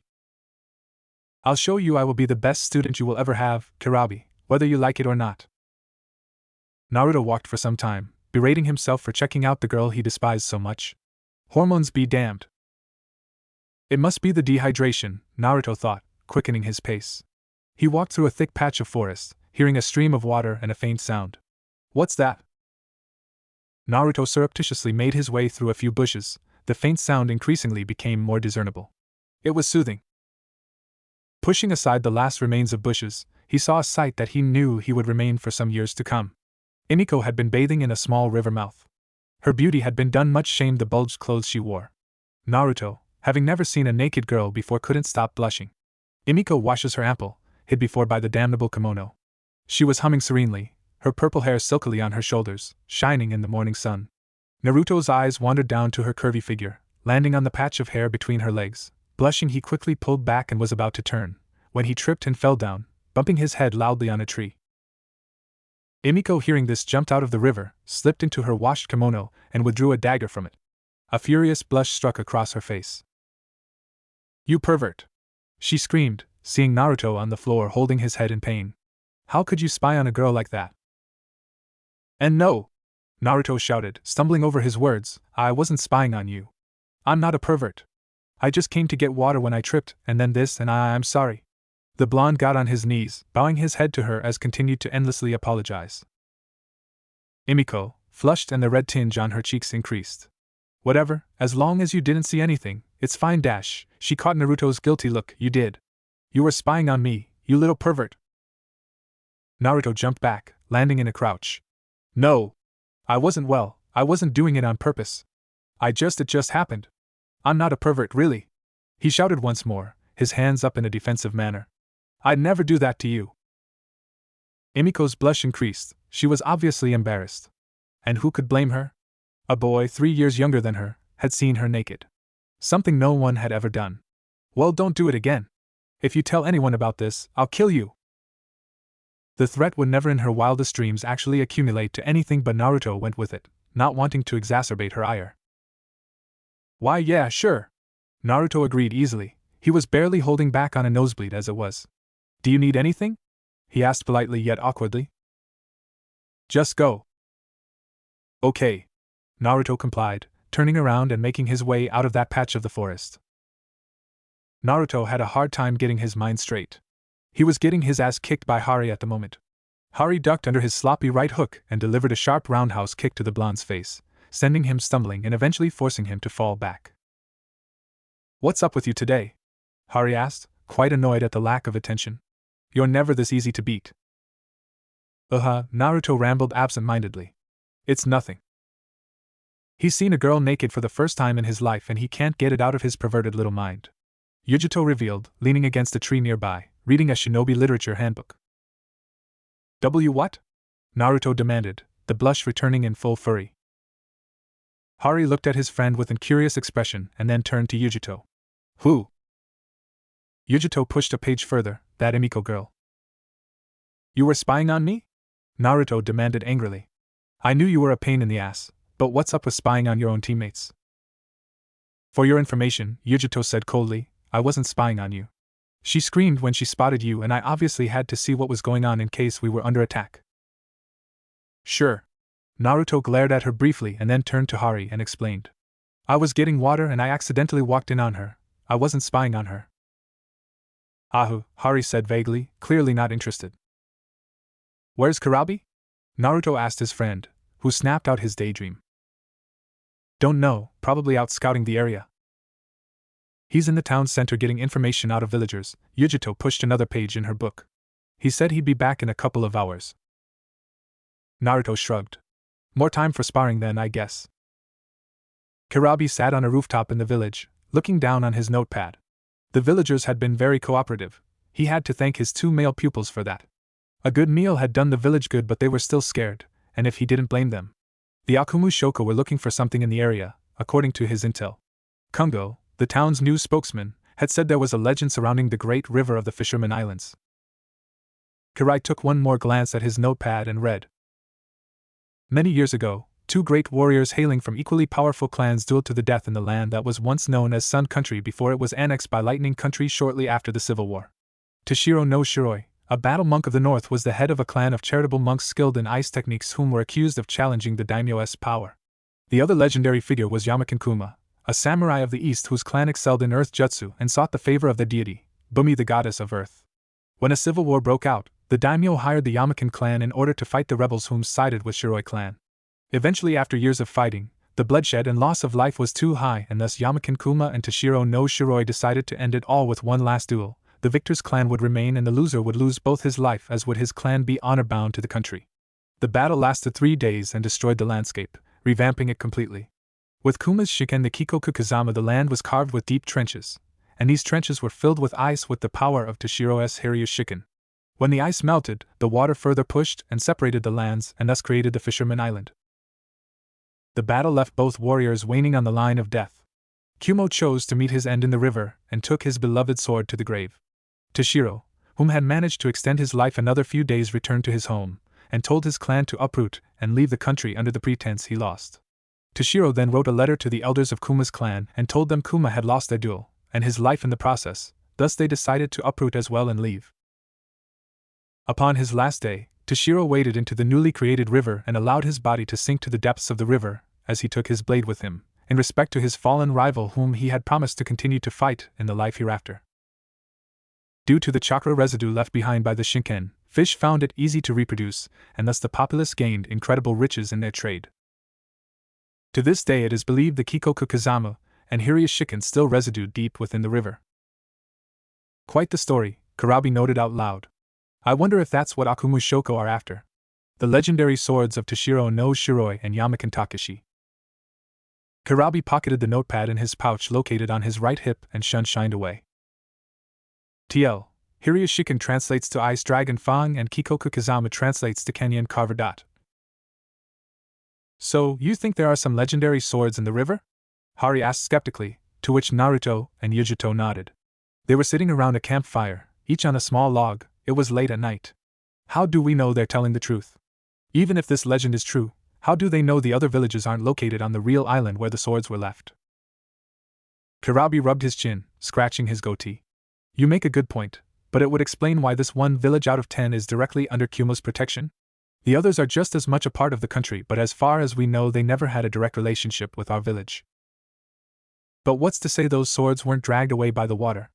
Hari asked. They're here, Naruto said confidently. And how would you know that? Yujito challenged. What evidence do you have to support that statement? My gut's telling me they're here. Yujito gave him one of her patented scoffs. Oh, so your gut is telling you the swords are here? Then it must be true. The sarcasm was dripping from her voice. Naruto glared at her. I don't care whether you believe me or not, but look at the facts. What facts? Karabi asked. Those samurai guys are here and they're working for 2 renowned shinobi and they've been here for over a month. Don't you think that's got to mean something? Why else would they still be here if they had nothing to go on? Hari nodded in agreement. I think Naruto's onto something here. Of course you would think that, Yujito said coldly, to which Karabi frowned. What's that supposed to mean, me? Hari replied testily, glaring at the blonde Kunoichi. Unless you've got a better theory, I suggest you shut up and listen, instead of shooting down everything we say. Unless you'd like to waste my time more with fantasies and gut feelings, I'll go and train. With that, Yujito turned and walked away from the camp, hidden in thick patches of bushes, and made her way into the forest. She really is a pain in the ass, Naruto said, glaring at her retreating figure. I don't know what her problem is. Karabi stood up and yawned. I'm going to catch some sleep, you two go can scout, just don't go near the river. Got it, Naruto said, standing up. See you here in an hour? He asked Hari, who nodded and jumped after the blonde did, in a different direction. Yujito grunted, shaking her bleeding hand in pain. She had been punching the tree in front of her, to hone her taijutsu skills.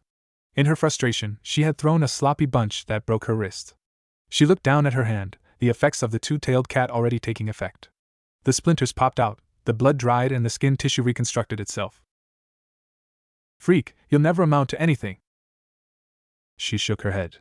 She swore out loud and crouched at the river bank and laid her right hand in the cool, soothing river water. She had ignored Karabi's prior order to not come close to the river, but at the moment she didn't care. This place soothed her.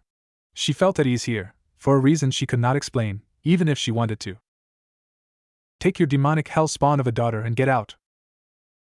Yujito gasped in pain, having applied a heavy pressure on her wounded hand as she cleaned it from blood stains. What is happening to me? Why are these memories coming up? Get her. Kill the mother if you must. Yujito held her head in pain. Memories prior to her arrival at Kumo crashed into her mind unrelentingly like a tsunami. So you have chosen to die with your child, then so be it, Harumi. A horrible feminine scream. Yujito couldn't breathe. Did the scream come from her or was it her imagination? Street, stay away. What did you do to Ka-chan? A cold hand reaching out for her. A child's cry. An inhuman roar. The screams of hundreds. It has gone berserk. Take the children and run. Harumi's demon spawn has lost it. Run for your lives. A sudden touch. Yujito. Ah! Yujito screamed, twisting the hand on her shoulder and dropping whoever had touched her. She held the blade in her hand to Naruto's throat. Why you? She hissed in an accusing tone. What are you doing here? Naruto gulped, gently pushing the hand with a kunai in it from his throat. I heard some noises. I thought you were in trouble. What are you doing here? We're not allowed to be here. Yujito swallowed thickly, standing up and sliding the blade in her holster. Nothing, she said in her impassive tone. I'll be along in a moment, just give me a minute. Are you alright? Naruto, despite his dislike for her, couldn't just leave her like this. She was his teammate even if they didn't get along most of the team. Yujito looked into his concerned eyes, his blue hues softened with sincere concern for her well-being. I said I needed a moment, she snapped at him aggressively. Just leave me alone, I don't need an idiot around me to distract me. Naruto's features changed into that of an indignant annoyance. Fine, he snapped back, see if I care next time you're holding your head and screaming like someone's chopping off you. Yujito sharply slapped him across the face, her vibrant blue eyes flickering to blue flames with slits in them. Get out of here, she said coldly. Naruto said nothing and turned around and taking to the trees, leaving Yujito behind to mentally assure herself it was best that way. This burden is mine to bear. He has his own and I cannot allow him to handle mine too. Naruto held his stinging cheek, his face in a frown. He wasn't angry with her, he was just surprised. Why was she in so much pain? What happened to her that made her so cold, so dispassionate and impassive? I wonder what made her scream so loudly. Maybe Kurabi knows what happened to her. Hari jumped from tree to tree. He sensed something in front of him. It felt like several presences. He stopped on a tree branch and closed his eyes, concentrating on the sound of the environment. What is this sensation? Am I feeling these people's presence? I can sense something. Am I a sensory-type ninja? The genin wondered. I bet Kurabi-sensei knows more about this. Hari looked down from the branch and spotted some footprints. He jumped down from the tree and crouched to examine the prints. Heavy footprints, 8 different sets. They must be heavily armored and they went that way. Hari created a clone and took to the trees, jumping to the direction the prints were heading to. Meanwhile, his clone ran back to the camp to call Kurabi and his team. Naruto sat on a log by the fire, poking it with a stick he picked up. He was deep in thought, thinking about Yujito and the pain he had seen her in. A rustle called his attention, and he looked up to see Yujito. Her eyes were slightly puffy. He said nothing. I apologize for striking you, Yujito said with a monotone voice. I should have known better than attacking a member of my team in Kumogakure. If you wish to report me to the Shinobi Council, I will. Just cut that shit out, Naruto snapped at her. Why are you having such a hard time being normal? Why can't you just let go of those bullshit regulations and protocols? Yujito sat down on the log opposite of her blonde teammate and picked up a stick and began poking it into the fire too. They let the awkwardness pass by in silence, neither spoke a word. Naruto looked at the blonde girl staring into the fire. He swallowed his pride. You know. Naruto and Yujito jumped up. They heard someone running towards them. Hari appeared out of the bushes. He was cut, bruised, and had a long slash across his chest, which was bleeding. Hari! Naruto ran to his team member and caught him as he fell down. What are you doing? In trouble, the clone wheezed out, before he slowly turned cold and disappeared with a poof. Naruto looked to Yujito. Get Kurabi and followed my chakra signature, Naruto shouted, running into the direction Hari came from. 20 minutes earlier, Hari saw the group of samurai group. 4 were carrying nets with undistinguishable items in them and another 4 were walking to each side of the carriers, their hands on their hilts. He crouched, looking at them through his small binoculars he had hanging around his neck. They were all nervous, he noticed, as they walked into a clearing. The carriers were sweating, and Hari doubted it was because of the heavy load they had in the chest. They seemed quite capable in his mind. Hari jumped out of the tree with a chakra boost and landed in front of the band of samurais. "Hello there," he greeted with a cocky grin. "Mind if I ask what's in the inbox?" The guarding samurais quickly drew their blades and rushed at him. Hari drew 3 saban from his holster and threw them with deadly accuracy at the first attacker, who came in with his katana raised above his head for a decapitating stroke. He fell to the ground, his eyes rolling back. The spiky-haired genin ducked under a swipe of a katana and delivered a crushing right palm strike to another samurai's nose, instantly breaking it, and followed up with his left fist swung to the man's right cheek, sending him flying and landing in a heap, unconscious. The third samurai attempted a stab at his face, which Hari barely managed to dodge without more than horizontal a cut under his left eye. He paid the offender back and then some with an elbow in the eye and a jump knee to the face, which crushed the samurai's jaw and nose and knocked him out instantly. The last samurai charged with a battle cry, but it took only a punch to the face and a roundhouse kick to the side of his head to knock him out. Now that was so unnecessary, Hari took a relaxed stance. Any of going to do something stupid like that? The samurais shook their head and dropped the chest between them and ran away. Hari approached the chest to examine it when something in the back of his mind alerted him not to. Hari drew back just as the chest exploded, prompting Hari to go through a series of back flips and land in a sloppy crouch, digging his fingers into the ground to stop him from sliding back too far as smoke emanated from the chest. "What the?" A figure stepped out of the smoke. "Greetings," said the man in front of him. The newcomer seemed not a day over 30, dressed in a snow-white kimono and a black haori with the kanji for inner darkness embroidered on the back.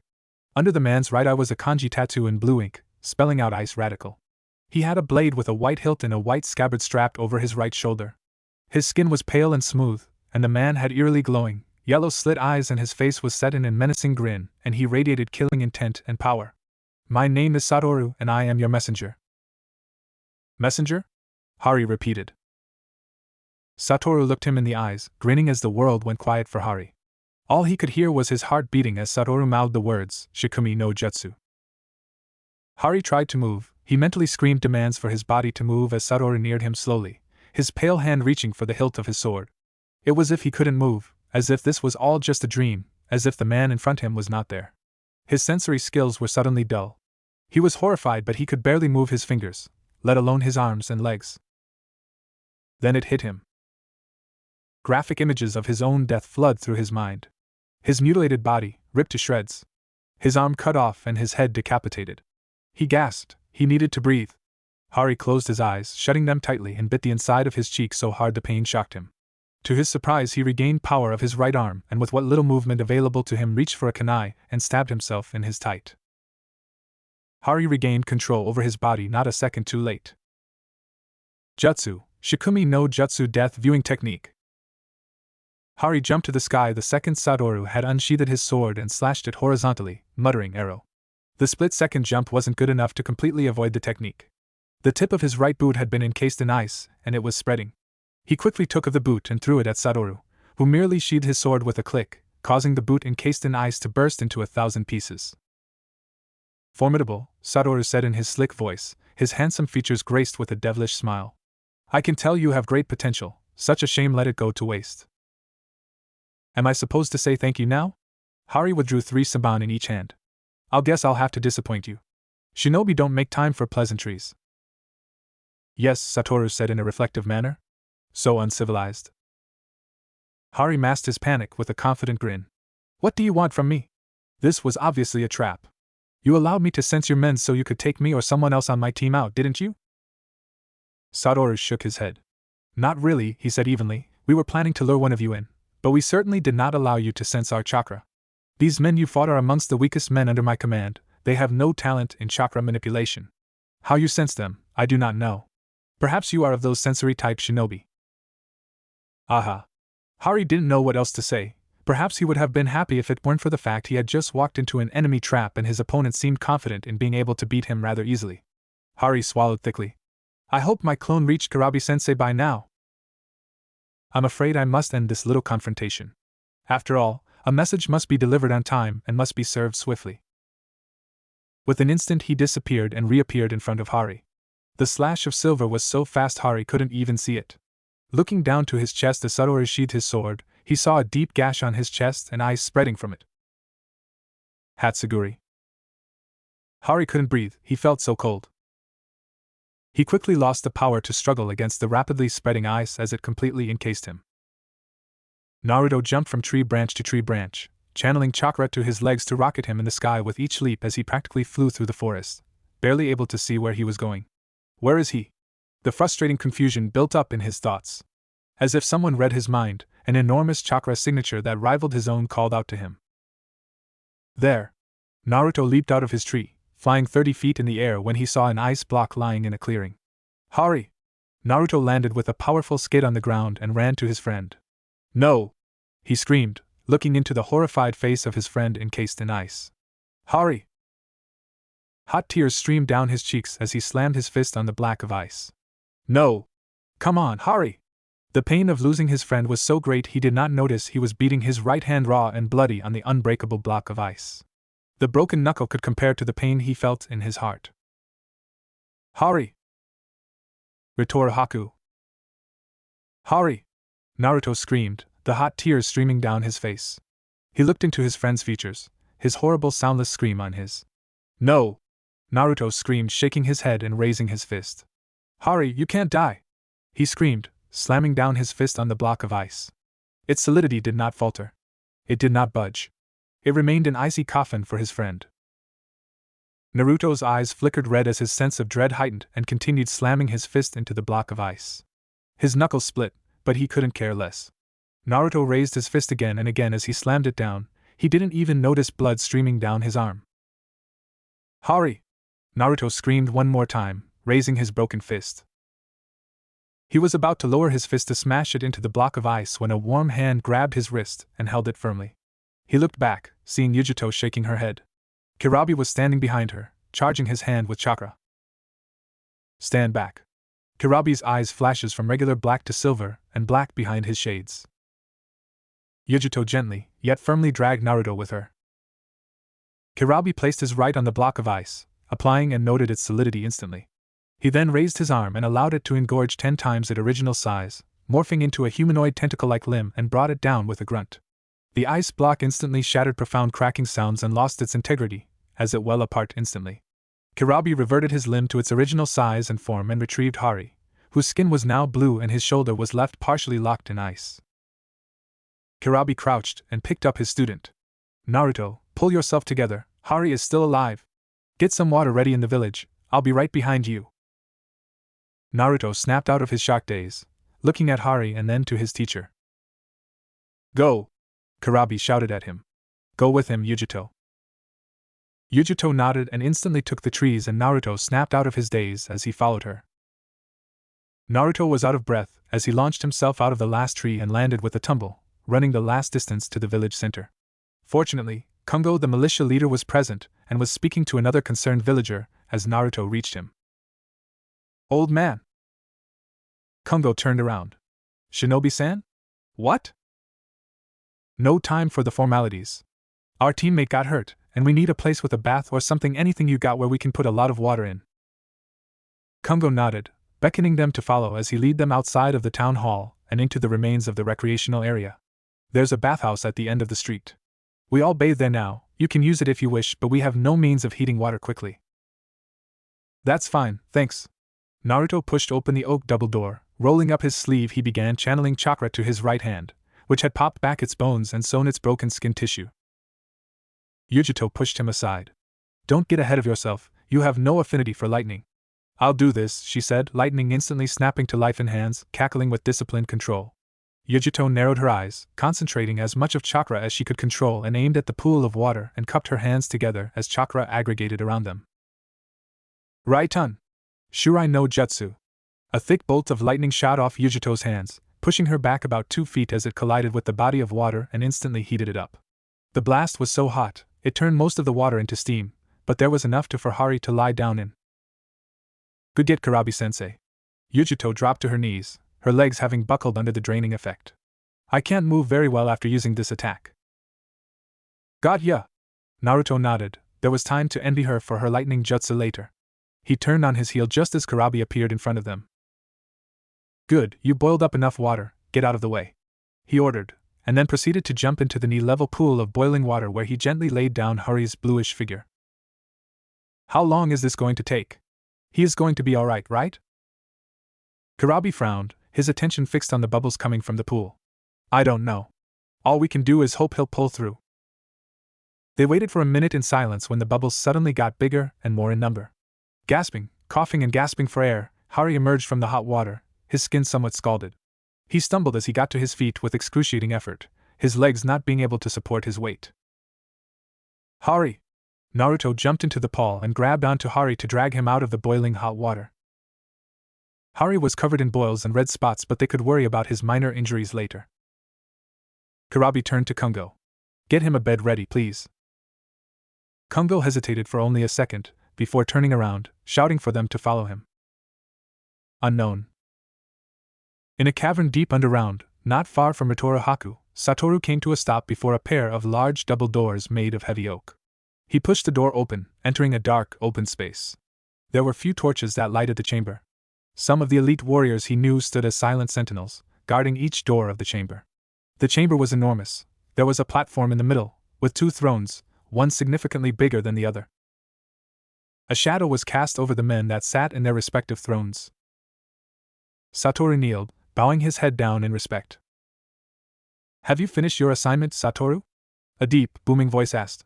The voice had a rough edge to it, as if it was a labored effort to speak. Have you sent a message to the Kumo team that came looking here? Yes, Seiichi-sama, Satoru nodded. I have killed one of Yatsuki Karabi's pupils. I suspect this will have the desired effect you wished. Good, said Seiichi, the elder brother. What of you, Takizo? Satoru glanced to his left, where Takizo emerged from the ground. The traditional samurai armor-clad warrior made a respectful bow and knelt as well. My masters, all things are going as planned. Regretfully, we had to silence one of our own who had discovered the presence of Kumo shinobi. Who was he? Shinji demanded, his labored voice booming and demanding. One of the useless ones, he was incapable of molding chakra. Tai was his name, I believe. Such inferior beings are not worth the trouble, Seiichi said dismissively. What of the submarines? The submarines have arrived. Kuri's navy will suspect it was one of the smaller hidden villages. Takizo informed, our forces have hid any sign of our presence. Ooh, a much higher, friendlier and lighter voice spoke. Aren't you quite the asset, Takizo? Your praise honors me, Shinji-sama. Takizo inclined his head once more. My men are currently conducting searches in all rivers of the Fisherman Islands. You will have the legendary blades you desire, my masters. It is only a matter of time now. Good, Seiichi's tone was approving. Now leave us, both of you. I must retire. Satoru and Takizo bowed their heads once more and stood up. Takizo looked at Satoru with a cocky smile as he submerged into the earth beneath him. Satoru paid it no heed and turned on his heels as he exited the chamber. Ritorohaku. How is he? Naruto asked the village doctor, staring down upon his teammate Hari, who was laid down on a bed, extra blankets over his to keep him warm. His lips, fingers and toes still were slightly bluish and his skin was pale. His condition is serious, but he is a strong one. He will pull through this one, but it's his shoulder that concerns me. What about his shoulder? Karabi asked the doctor, towering over him by at least 3 feet. Well, the old doctor grabbed his beard, it seems he's got a case of frostbite on his shoulder. It may take weeks of rehabilitation to get it better. Karabi nodded. Thank you, doctor, he said to the small man nodded in return as he packed up his supplies and left, closing the door to Kungo's shabby house. What do we do now? Yujuto asked, sitting on a chair. We can't hope to best these men in battle. A mere lieutenant did this to Hari and he was apparently not having a hard time. There were no signs of battle other than the ice-encased tree we found, only a few footprints as if he didn't even try. Naruto glared at her, instantly turning around. Shut up, he said angrily. Look at him, how can you say he didn't try? Yujuto knew now wasn't the time to argue with her teammate. I'm not saying he did not try. What I am saying is that he fought a powerful opponent who made it look like he didn't try. She then looked at Karabi. You know we're out of our league here, sensei. You may be able to take them on separately, but not with us there. And no. The team instantly looked down to Hari's figure, his eyes were half open. No, Hari repeated, croaking in thirst. Naruto grabbed a glass of water and helped his friend drink. It's alright. We know you tried your best, Hari. No! Hari slapped the glass away, sending it smashing against the wall as he sat up. The quick movement took a lot out of him, as he began coughing again. I can know his weakness, he said in his raspy voice. What? Kurabi asked. What weakness? Satoru's weakness, Hari said, accepting a second glass of water and emptying it in his mouth instantly. Is that his name? Yujito asked. Satoru? How? Kurabi asked, what weakness? Naruto helped Hari lie down. Hari managed to grin weakly. I think I'm a sensory type of ninja, Hari said. I was able to track them down by sensing their chakra about 5 miles away. Naruto looked at Kurabi. Aren't you a sensory type too, Kurabi-sensei? Kurabi nodded, but it took me a lot longer to notice I was. I was 17 when I found out I had the ability. Yujito looked at Hari. So what is this weakness? She asked. How did you see it? Hari coughed painfully. I sensed a different chakra in his scabbard when I fought him. The brown-haired genin grinned at his team. He needs at least 3 seconds to charge his sword with chakra. When he unsheathes it, he needs to aim at his targets. He does it really fast, even though he was playing with me, so maybe he can only manage controlling it on the of his sword for a small period of time. His ice jutsu are more defensive than offensive, but once you're hit, the ice will spread. Hari coughed. Once you're hit, the ice will spread quickly. That, Kurabi said, is a most impressive deduction from meeting him only one time. You'll go far in this world, Hari, Kurabi complimented his student. Naruto patted him the chest. Get some rest, we'll handle the rest. You better, Hari said, a weak smile on his face before his eyes closed, and fell asleep instantly. Where we going, sensei? Naruto asked as he jumped after his teacher from tree branch to tree branch, Yujito right behind him, wondering the same. We need to prepare ourselves for them. I can take them, but you can't, and they know that. I'm going to train you what I can in this small period of time, Kurabi explained. Yujito, you have shown extreme prowess in lightning techniques. I have on that'll come in handy. Yujito nodded, hiding her excitement. What about me? Naruto asked. What affinity do I have? That's what we're going to find out, Kurabi said, jumping out of the tree and landing at their camp. He reached into pouch and withdrew 2 small, squared sheets of white paper. These papers can determine your elemental chakra affinity. Over time you will unlock more with training. Most shinobi start with this training when they achieve the Chunin rank. In our village, you must have a minimum of 2 elemental chakras to attain Jonin rank. Naruto nodded, soaking up the information. So, I'll only have 1 affinity at the start? Depends, Yujito answered before Kurabi could. Most have 1 elemental affinity, but some start out with 2. It's just a matter of experience and character. It takes disciplined control to control lightning, endurance for earth, rage for fire, intelligence for water, and it takes determination for wind, or so they say. Correct, Kurabi said. It is impossible for a weak-minded person to control lightning as it is for a weak-willed person to control wind. So, what do you think I got? Naruto asked, taking his sheet of paper. I'm thinking I got wind. So do I. You're very proficient with wind techniques, but let's find out. Channel a little amount of chakra into your fingertips, the paper will soak it up. Naruto nodded and closed his eyes, channeling chakra into his hand and fingertips. He felt a small friction, and opening his eyes, he saw the sheet of paper split in 2. So we were both right, Kurabi grinned, ruffling his student's hair. Wind is extremely rare, outside of Sunagakure. Naruto grinned, pleased with himself. So you're going to teach me a wind jutsu? I only know a handful of them, and they're not even that strong. I prepared a scroll for this. I knew I would need them. I'll give them to you after this, Kurabi said, turning to Yujito, who held up her cracked paper. Lightning, just as I expected. I'll train you personally. I've got some techniques you'd love. Naruto resisted the urge to glare at Yujito, knowing their lives might be at stake and he needed to be ready. I'll go to clearing a mile back to train, then. Good, Kurabi said, reaching into his pouch and taking out of a scroll from which he unsealed a thicker scroll and handed it to Naruto. I was going to give this to you for your birthday, to be honest, he said with a grin. Naruto grinned back. Then I guess you'll just have to buy me a sword after all, he said before turning around and taking to the trees. Okay, Kurabi said, turning to Yujito. You showed me your Shurai technique in Kumo, and though it was a good technique to have, I told you something. Do you remember what I said? You said that creating my own technique was fine, but I shouldn't use it unless it was fully completed, Yujito said, And you said that it was a technique that left me open after use, so I had to be careful when using it. Exactly, which is why I am going to teach you one of the lightning-based assassination techniques I know. Yujito grinned at Kurabi, who instantly grinned back, glad Yujito could express herself when it came to new techniques. 12 hours later, Naruto fell back on his behind, breathing heavily. He was tired, couldn't go on anymore. He looked down to the first technique on his scroll. Futon. Akai Genshuku no Jutsu. The crushing gravity technique, developed by the monks of the desert, who specialized in wind-based techniques. The technique requires one to clench one's hand to form a hand, channel chakra to it, and perform a palm strike and releasing the built-up chakra.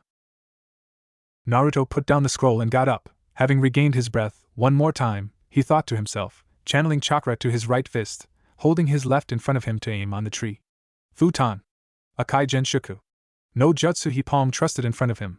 A blast of wind created another fist-sized hole in the thick tree, but didn't puncture it. Damn it! Naruto said, falling on behind. Why won't this work? Jutsu, Futon. Akai Genshuku no Jutsu, crushing gravity. A rustle in the leaves caught his attention. He instantly jumped up, but calmed down. It was Imiko. She had dropped by a couple of hours earlier. You're still at it? She asked, crossing her arms, resisting the urge to shiver. She had pulled on a cloak, but was still cold. It's pointless, you know. What's pointless? Naruto asked, pretending not to know what she was talking about. You coming here to try and interrupt my training, or you just trying to discourage me? Neither will work. Imiko glared at him. Why bother? You can't win against the... If you're done, I'd like to get back to my training. Naruto cut her off, taking his stance once more. Imiko scoffed and turned around, and just as she was about to leave the clearing and enter the forest, Naruto said, When I beat them, Imiko, I expect to thank you. Imiko turned around, looking into his blue eyes shining with determination, a cheesy grin on his face. What? She asked. I want to thank you when we defeat them, Naruto repeated, his eyes still shining crazily, and I expect you to be sincere. Whatever, Imiko said, turning around and walking away, a blush on her face and a weird feeling in her stomach. Futon. Akai Genshuku. No jutsu, Naruto shouted, palm thrusting at the tree, releasing his chakra. This time, the blast caught him off guard, slinging him to the ground as a much bigger pocket of air crushed into the tree and easily went through it. Yeah! Naruto cheered, pumping his fist. I did it! Imiko stood behind a tree, her eyes wide in surprise, the blush still on her face and the weird feeling in her stomach growing, as she watched Naruto jump around, shouting, I did it! Over and over. Naruto dropped to the ground, laughing, a big grin on his face. Again, Kurabi ordered. Concentrate more on letting the chakra jump out when piercing this time. Yujito nodded, holding out her right hand, grabbing her wrist with her left, coating both hands with chakra and shout, Right on. Raiken! Lightning sprang to life on her right hand, enveloping it completely. Yujito charged at tree in front of her, dragging her lightning fist with, cocked back her arm and smashed her fist into the tree. The giant oak instantly shattered from the inside as Yujito withdrew her hand and jumped back, the lightning dying down. The tree caught aflame, turning charcoal black. Yujito grinned. I like this technique. Kurabi laughed. Well, check it. My name be Kurabi. I'm the greatest y'all ever seen. He stopped, taking out his notepad and pen and began scribbling something, saying good stuff to himself. He cleared his throat and began his obnoxious beatboxing. Well, check it. My name is Kurabi. I'm the greatest shinobi y'all ever see. It's 'cause I am the killer bee. He finished his rap with howl and looked down to find Yujito gone and puncturing another tree with a lightning fist. Hey! I've gotten an idea for a new technique, Yujito said, turning around and ignoring his childish pout. What if I expel the chakra out of my hand, harden it in a shell and only use chakra protect the palm of my hand?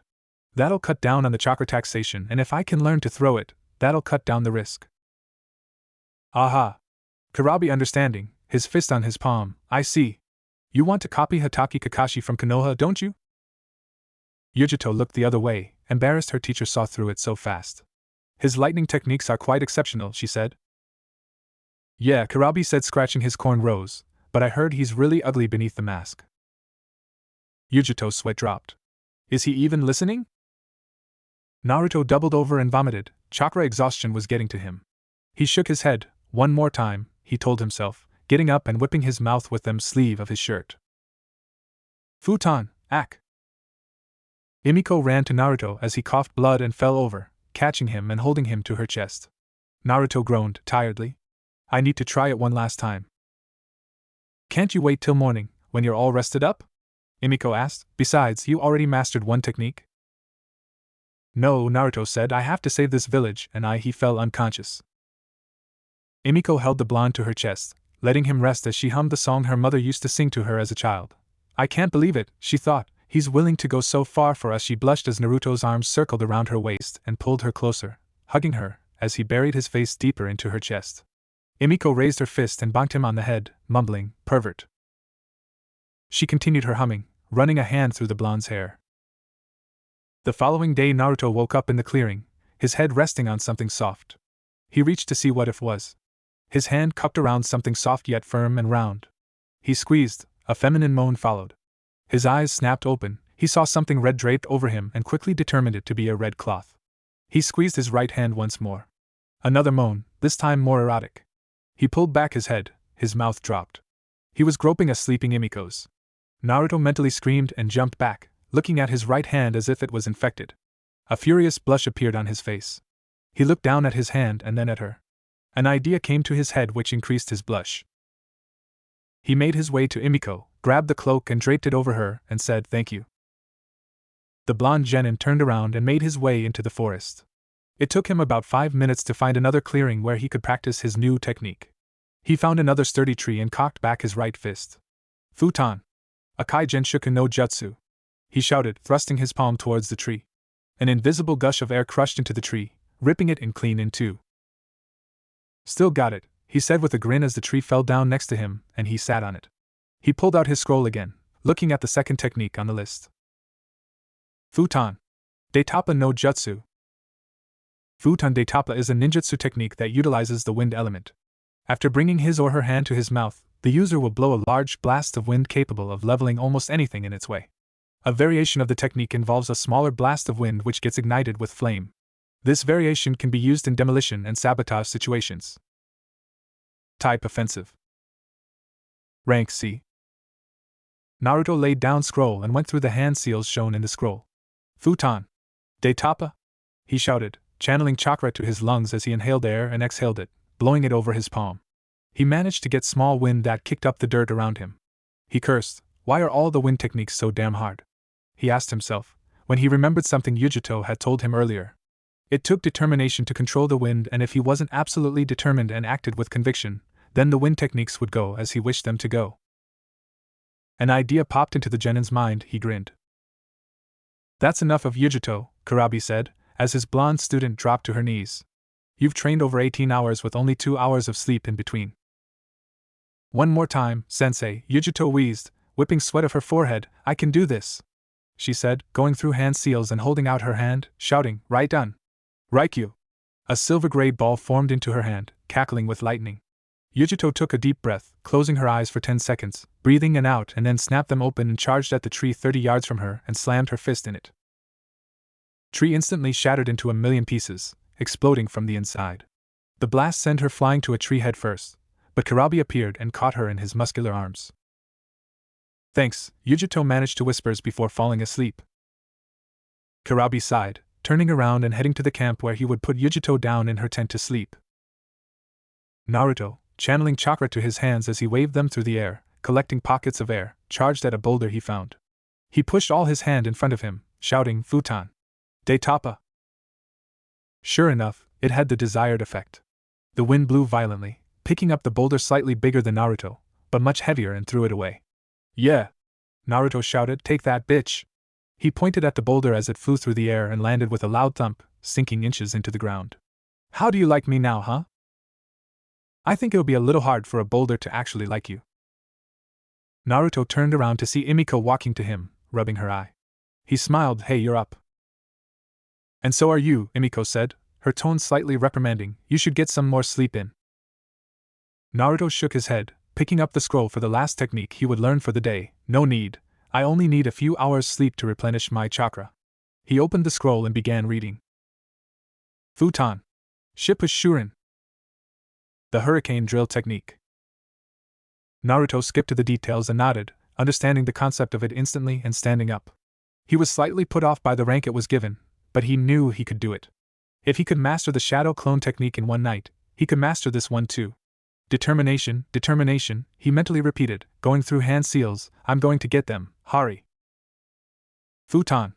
Shippa Shurin no Jutsu. Naruto shouted. Wind was visibly running around his arm, drilling the air in front of him, kicking up dust around him. Ha! I did! He shouted when suddenly the drills around his arms expanded and started to screech as they span incredibly fast, making an FZZZT sound. What the dash? Ah! Jutsu, Shippa Shurin no Jutsu, Hurricane Drill. Ritoro Haku, Naruto, and Imiko. Imiko felt sick, looking at the genin's pitiful form on the ground. His hands were ripped up to the extent she could see bones and flesh. The purple-haired teen felt dizzy, but this wasn't the time to be weak. She ran to the blonde but stopped 10 feet away. Her eyes bulged. She couldn't believe it. His disgustingly wrecked arms were sewing back together seamlessly. Oh my! Imiko fainted just as Naruto stood up, howling in pain. Imiko! Naruto shouted concerned, darting up and catching the girl as she fell down. Hey, wake up! He shouted, come on, wake up! He lightly slapped the purple-haired teen, but she didn't respond. Fuck! He cursed loudly. Why the hell did it go wrong? I was determined, I was ready, he said, laying down the girl gently, as if she were made of glass. Guilt captured his heart. Damn it! Hari rolled over to his right side, the angry frown still on his face. How could I have been so weak? He asked himself. How could I have let myself become so overconfident? He wished he could blame his newfound powers. It was true, the sensational feeling when he tried to sense someone made him feel quite powerful, but he knew deep down that wasn't why he lost. He was overconfident because he had felt the lack of chakra in his samurai opponents, and because of it he had let his guard down. Perhaps if he had concentrated more, he could have sensed Satoru, and he might have been able to get the advantage. He shook his head and leaning to his left. Who are you kidding? He asked himself out loud. There's no way I could have beaten that guy. Hari sat up and reached for the pack of senbons Naruto had placed on nightstand. He threw 3 simultaneously at the wall. His aim was still true, as he pierced each senbon with another. But he knew that wasn't enough. He needed to know a lot more about ninjutsu to stand a chance against guys like Satoru. Hari reached for the small blank pieces of paper on his nightstand Kurabi had brought him yesterday. He knew what they were, but he hadn't tried to find out his elemental affinity. He didn't know why he didn't. Perhaps he felt he didn't deserve to be a shinobi anymore. After all, there was no room in the shinobi world for amateurs, and he had shown just how much of an amateur he was when he fought Satoru. Hari swallowed thickly, taking the paper in his hand. I might as well just get this over with and find out, he thought to himself, channeling chakra through his fingertips into his small, square sheet of paper. Instantly, the paper exploded in a burst of flames. What the fuck? Yujito woke up with a gasp. She immediately noticed she was feverish, and her skin was pale. She didn't need a mirror to know her eyes were slightly red and her lips crusty. Chakra exhaustion, she self-diagnosed as she got up. Such a disgrace. I let myself get carried away again, and now I lost another day of training. Yujito got up out of bed and stumbled outside of her tent to find Kurabi sitting on a log, poking the fire. She noted briefly it seemed to be a team habit. Good, you're up, Kurabi said, throwing Yujito a bottle of water. Get ready, we're leaving in 10 minutes. Leaving where? Yujito asked, taking of the bottle cap and taking a long tug. I can't train in this state. I'm suffering of chakra exhaustion. I know, Kurabi cut her off, which is why it's the perfect moment to continue training you in your Jinchuriki form to use higher level of ninjutsu. Yujito showed him a rare smile. Give me 2 minutes, she told him, getting back into her tent to get equipment. Naruto cursed loudly, walking in circles around the unconscious form of Imiko. What am I going to tell her? If I tell her the same bullshit I told Hari, I know she's going to prod the team about it, and they can't know she knows. If anyone were to discover he was a Jinchuriki, Naruto would have to kill them. That was one of the conditions when he was enrolled into training. Kuma would take him in, fund his training to control his Biju powers, but it was a top-secret project and anyone who found out had to put down as a matter of national security. As far Naruto knew, the shinobi world was under the belief Kuma had only one Jinchuriki, thus Naruto and Yujito were secret weapons under construction. There would be a pair of big targets if the other villages found out. They would be threatened and would seek to destabilize Kumo's military power through assassinating or abduction their Jinchuriki. Naruto didn't mind being restricted to use his own powers. In fact, he was happy about it. The blonde hated his Biju more than anything in the world. He had met the beast only once, and even that was a vague memory. The beast was truly menacing, a monster of destruction, and he didn't want to have anything to do with it. It was the reason he was still only capable of using the first Jinchuriki form, even though Yujito could do 1 and Kurabi could do all 8. According to Kurabi, Naruto had been a big pain in the council's ass, since they had thrown so much into his funding and the results were less than impressive in their opinions. But Naruto didn't care. He was fine with using the bastard fox's powers when his own life and those of others depended on it, but he would never use it in a fight he could win with his own strength, no matter what the situation. Oh, Emiko began to wake up with a groan. I have got the most splitting Naruto. She shot up, looking around her. And Naruto? She asked, looking at the blonde in front her. Is that you? Obviously, Naruto said in his usual confident voice. Are you alright? He asked, feigning ignorance. You seem a bit pale. But I just saw you on the ground and your arms were up in pieces. Emiko burst out. How are you okay? Naruto gave her a questioning look. What are you talking about? You just blew yourself up. How? He put up his best surprised face for her. You used a technique I don't know.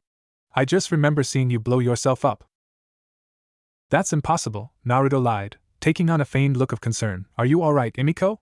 I just got ready to do my technique when you suddenly fainted. I think it's the fact you haven't eaten for over a day. Yeah, that must be it, Emiko said, sitting down. I need to get something to eat. I'm on it, Naruto said, creating a shadow clone and ordering him to hunt for them. I'll have my clone get us something to eat. He'll be back soon. Yeah, good idea, Emiko said, thanks. Naruto waved it off and turned his back on Emiko and silently sighed, thank goodness. Good, Kurabi praised Yujito, who stood with an aura of blue flame surrounding her with a lightning ball in her hand. Don't let go of your center. Embrace the power you feel now and remember exactly how it feels. Don't shy away. You are in control now. Yujito nodded. I think I can increase the output now, sensei. Go ahead, but be careful. Kurabi warned her. Biju's chakra isn't like human chakra. It's far more potent and can kill anyone around you if you don't know how to control it. Yujito nodded, swallowing the lightning ball in her hand by closing her fist. She closed her eyes, going for a tiny bit more of Biju chakra. She heard Kurabi curse and jump back as suddenly she was flaring vividly with blue flames. Calm down, Yujito. Relax. The blonde kunoichi took a deep breath and exhaled softly. Her chakra diminished dramatically. She felt the power rush through her veins. She raised her right hand and aimed it on a tree, concentrating lightning chakra to her palm. Instantly, a thick beam of lightning shot off and evaporated half the tree. The beam shot further, destroying half a dozen more trees in the same fashion. Bravo! Kurabi said, clapping. I didn't expect you to enhance your lightning chakra manipulation with your Biju's chakra. Very resourceful. Yujito breathed in and out a couple more times and eventually, the Biju's power resided back into her seal. That was amazing, Yujito panted, dropping to her knees. I didn't know I could apply Biju chakra to elemental manipulation. There's a lot you don't know, but that's all for today, Kurabi said firmly. Getting off the log, you're going back to bed and I'll wake you up, let's say 15 hours from now. By then, you should be fully replenished and rested. Fine, Yujito said, slightly grumpy, but she followed her teacher nonetheless. Kurabi closed the tent behind him, leaving a dozen of clones to guard her as she slept, and took off to the village to see his other student. Hari opened his eyes, emerging from his sleep, his hands instantly reaching for the pack of senbons on his nightstand. So even in your sleep your sensory skills are working, Kurabi said as his student rubbed his eyes and looked at him. Quite impressive. Thanks, Hari said bitterly. No need to be bitter about it, your sensory skills exceed mine already and I've had it since I was 17, which is 10 years ago. Well, it's not much of a help in battle, is it? Hari asked angrily. It's not like a blast of lightning or a... Are you stupid? Kurabi cut off his student. Not much of a help. He repeated incredulously. In case you haven't noticed, you managed to make an instant deduction of your opponent's weakness and how his technique worked. Your chakra sensory skills go as far as identifying elemental chakra signatures. Well, I want some real jutsu too. You can't expect me to fight guys like that Satoru bastard without a couple of decent jutsu. He was playing with me. Hari shouted. He wasn't even trying and he spared me. Now I just found out I got an extreme high affinity for fire. Just watch. He picked up another sheet of paper and made it explode. That has to mean I can take on Satoru if I have the right jutsu. Kurabi sighed. Impressive affinity. But I know what you're thinking, he said. You feel weak because the only ninjutsu you know are low-level ones, and since you fought and saw what kind of jutsu you'll be facing in the real world, you want more power. You're full of rage because you got beaten, even though your opponent was far more powerful and experienced than you are. Yes. Hari shouted, so why can't you train me? You've been training Naruto and Yujito since they were. Don't even go there, Kurabi said sharply. Don't think for a second I'm playing favorites ever. Understood? Hari instantly regretted his outburst. I'm sorry, sensei. I shouldn't have let out my frustrations on you. You've been nothing but supportive since you became my sensei. That's right, Kurabi said, and as soon as you're better, I'll give you a little scroll I found in the Jonin section of the Jutsu library. Then you'll have something to brag about. Hari grinned, but I'm fine now, sensei. See? Hari asked, getting out of bed. He was indeed looking better.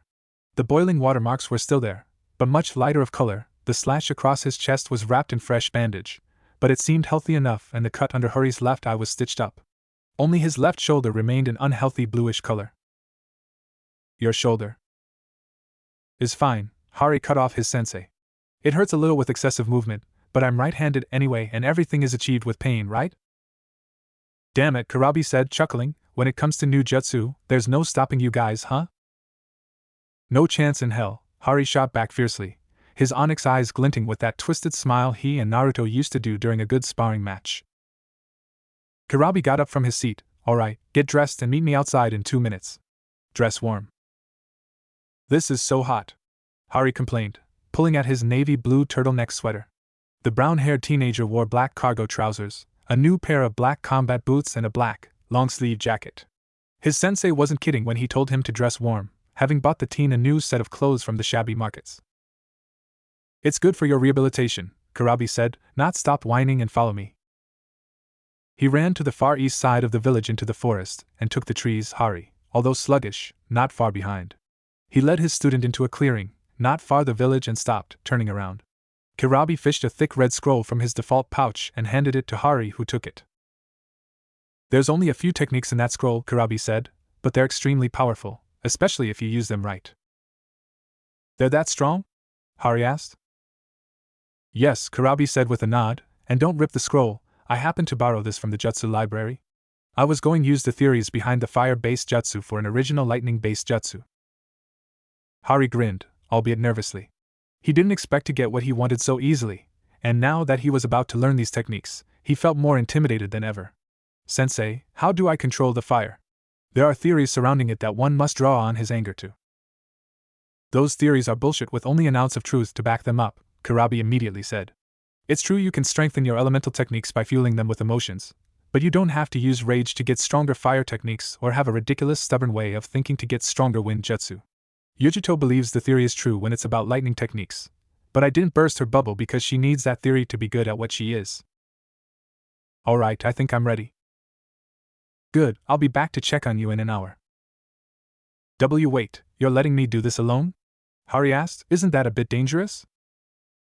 You'll eventually learn that discovering things for yourself is better than having your teacher tell it to you, Kurabi said, walking away. This is the time for you to start thinking on your own. Don't see this as another training exercise. See this as a calling. You need to want to learn and you need to want to do this by yourself.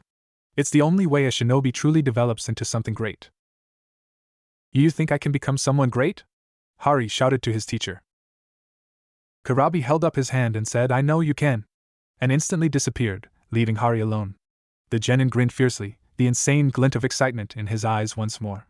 It was time to change for him, to change for the better. It was time for him to develop to the next level. Naruto sat down, reading his scroll for the 10th time. Why did it go wrong? Why did the technique backfire on him so violently? He had it under control for less than 3 seconds when it went wrong. What did go wrong? Naruto asked himself. I was determined to succeed. I was determined to do the jutsu. Okay, he took a deep breath and summoned chakra. I know I can do this. I just have to stop being afraid. Speaking to yourself isn't really a good sign, Imiko said cheekily, leaning against a tree, finishing up the last of her fish. Naruto ignored her. Futon. Shippa Shurin no Jutsu. He shouted. Instantly, wind gushed around his arms, the visible drills forming. They were smaller than last time. Alright, control yourself, Naruto. Be determined, not overconfident. Relax and focus. The hurricane drills screeched, and Naruto closed his eyes. I can do this. He rushed, running at a big boulder, the size of a small hut. Naruto jumped into the air, aimed his drills at the boulder, and shot straight at his at breakneck speed. Bang! Ah! He shouted in pain, landing on his back. You did it! Emiko said, jumping up and clapping her hands. You did it! Naruto? Are you? I'm fine, Naruto said, instantly recognizing the concern in her voice as he climbed to his feet. I'm fine, he repeated. Really? What's up with you? Emiko asked, slightly put off by his lack of excitement. I thought you would be jumping around, all happy-go like last time. Naruto frowned. I haven't come close to mastering the technique, he said. Last time I was overconfident, and I allowed my chakra control to falter. I don't even know the full extent of this jutsu's power. Just now, I used as little as I could muster and I coated my arms with chakra. That took maybe 10% of chakra, more probably. That's unacceptable. Last time? Emiko questioned. I thought you went to the bathroom, Naruto quickly lied. Remember like 10 minutes ago? Aha, Emiko said, wondering why she didn't hear such an impact. Anyway, Naruto said, changing the subject, I've got to meditate about this a bit more. Meditate? Emiko said, not believing what he had just said. You? Yeah, Naruto said, slightly indignant, I occasionally meditate. Truth be told, he never would have done if weren't for the fact Kurabi had told him a million times that meditation was good to relax oneself and gain enlightenment. Meditation was a crucial part in his training in controlling his Jinchuriki powers. Katon! Endin! Hari dropped to his knees. The jutsu didn't live up to his expectations. It was supposed to be the size of a fuck's nose. It was supposed to be big, but it came out barely the size of a beach ball. This was his 110th shot at it. Damn it! He yearned for water, cold water. He also wished he could take off the ridiculous amount of clothes wore. Who, in the right mind, would wear a turtleneck while practicing with fire jutsu? Hari pulled himself together and got up. This was a crucial part of his training. He had to be determined, ready, and he needed to use his rage. Rage, he sounded bitter. He knew he was angry deep down, but he couldn't draw on it. Not after what he did to No! Hari shouted. No! He repeated once more. He had successfully shut that out of his mind for years. I want to protect, not harm, Hari decided, and then it hit him. Wait a minute. He remembered Kurabi's words vividly, as if the Jonin was saying it to him now. Those theories are bullshit with only an ounce of truth to back them up. Yeah, Hari said to himself, his hand going through hand seals. I don't need to be angry to be good at what I am. I just need to believe I know that I can do it. I need to have something that keeps me true to myself. And then a something his heart and mind spoke up. He wanted to protect those close to him. Hari molded chakra into his lungs. He wanted to be there for those he loved, unlike that bastard. Hari smiled, ending his array of hand seals and landing on the tiger hand seal. He shouted, as loud as his lungs permitted him, Katon! Endin! An enormous blast of fire escaped his mouth, taking the form of a small house. Hari managed to maintain its enormous form for less than 10 seconds, when it grew smaller and eventually disappeared completely. Hari dropped to his knees, chuckling, despite his throat being dry, his eyes lazy in exhaustion and his limbs crusty and trembling. Hari's eyes rolled back as he collapsed to the ground. Kurabi dropped out of the tree, walking to his student's unconscious form. He boomed with laughter, You'll go far in our world, Hari. There aren't many with a heart as kind and loyal, or minds as swift and intelligent. Kurabi picked up his student, slinging him over his shoulder. Years from now, people will talk about me being the sensei of the 3 greatest shinobi Kumo ever produced. I can't wait. With another booming chuckle, Kurabi left the clearing, Hari's unconscious form on his shoulder, as he began to make his ridiculous beatboxing sounds. The following morning, Emiko woke up. She yawned, getting up. Her back was slightly sore from leaning against a tree all night. Rubbing the sleep out of her eyes, she noticed Naruto was still in his meditative state, sitting cross-legged in his boxers in the cold stream of the river with his hands in a hand seal of sorts. His breath was deep, his eyes were closed, he seemed at peace. It was as if he was sleeping. Naruto? Emiko asked questioningly. Are you asleep? Naruto did not answer, prompting Emiko to believe he was indeed sleeping. The purple-haired girl closed in on the blonde genin. Naruto? She asked once more. I'm not asleep, Naruto finally said, unmoving. His voice seemed deeper for some reason. Thanks for the quick reply, Emiko said sarcastically. I thought you were asleep. I'm not awake either, Naruto said cryptically. What's that supposed to mean? This time Naruto did not answer. His lips remained slightly apart longer than you would, were he awake. Emiko sat for an hour, occasionally asking questions, which he would answer after a long period of time. I'm ready, Naruto suddenly said. I can do the jutsu. Don't you mean you can think you can do the jutsu now? No, Naruto said firmly, standing up. I have discovered something. What? I'll tell you later, but for now, just get out of the way. Emiko quickly did so. There was something about Naruto. He spoke with conviction, as if he knew he was right. As it was just a fact. She gulped, seeing the blonde swiftly going through hand seals, his hands blurry. Futon. Shippa Shurin no Jutsu, Naruto said loudly. Instantly, the drills of wind appeared around his arms, far thicker and screeching much louder than they did the previous day. Naruto set his eyes on a patch of trees, grown close to each other. His face was impassive as Yujito's right now. He didn't take a deep breath as he did before. He took a stance and instantly burst forwards, pushing his legs to the limit, without the use of chakra. The trees obliterated in front of Emiko's eyes.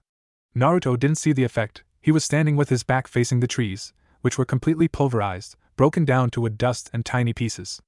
Naruto was not done yet, ignoring Emiko's happy squeal as she clapped. The blonde genin turned to a boulder that was sticking out by at least 10 feet above the foot-high water of the river mouth they were. He set his eyes on it, his face impassive still, and darted off. He jumped high into the air, the drills as big as they were moments before. He pierced the thick boulder with both drills of wind. It instantly shattered with a loud crack. Naruto gracefully used the blast to backflip and land in a crouch, his arms spread as the drills instantly disappeared. That was amazing! Emiko shouted, how come you had such control?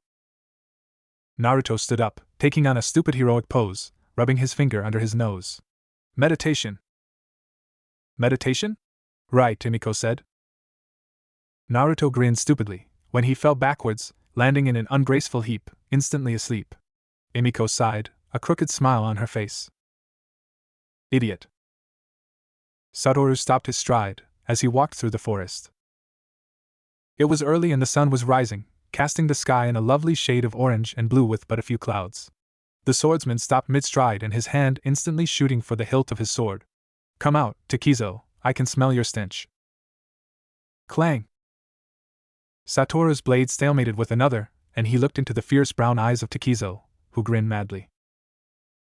Hello, Satoru team, Takizo's brownish-red blade glinted in the light of the sun rising. I heard you gave some of my men some trouble. Satoru scoffed arrogantly with a mirthless, though provocative smile. Your men resemble you. They are nothing but overconfident amateurs. I felt obliged to rectify that. Takizo growled, and applied more pressure behind his blade. He howled, cutting through Satoru's blade and cutting him deeply in his right shoulder. Satoru smiled, suddenly dropping down, revealing to be an ice clone, leaving a thick cover of ice on Takizo's blade which began to grow, encasing the blade in more ice. Steel as cold as ice touched Takizo's neck, his beard turned white with ice. Humph, Takizo grunted, shifting his head, seeing Satoru's back turned to him, and his pale hand holding the blade to his neck. He could practically feel him smirk. Not bad, when did you make the clone? The second I smelled your disgusting stench, Satoru said, raising his blade and sheathing it in his scabbard. You should take a shower. Takizo grunted again as his blade broke down from its solid fur to sand grains. And you should get laid once in a while, the brutish samurai grunted back and his blade grew back to its original size. Look at what you did to poor Kuma-chan. You should not challenge me again. Who knows, my blade may slip and slit your throat.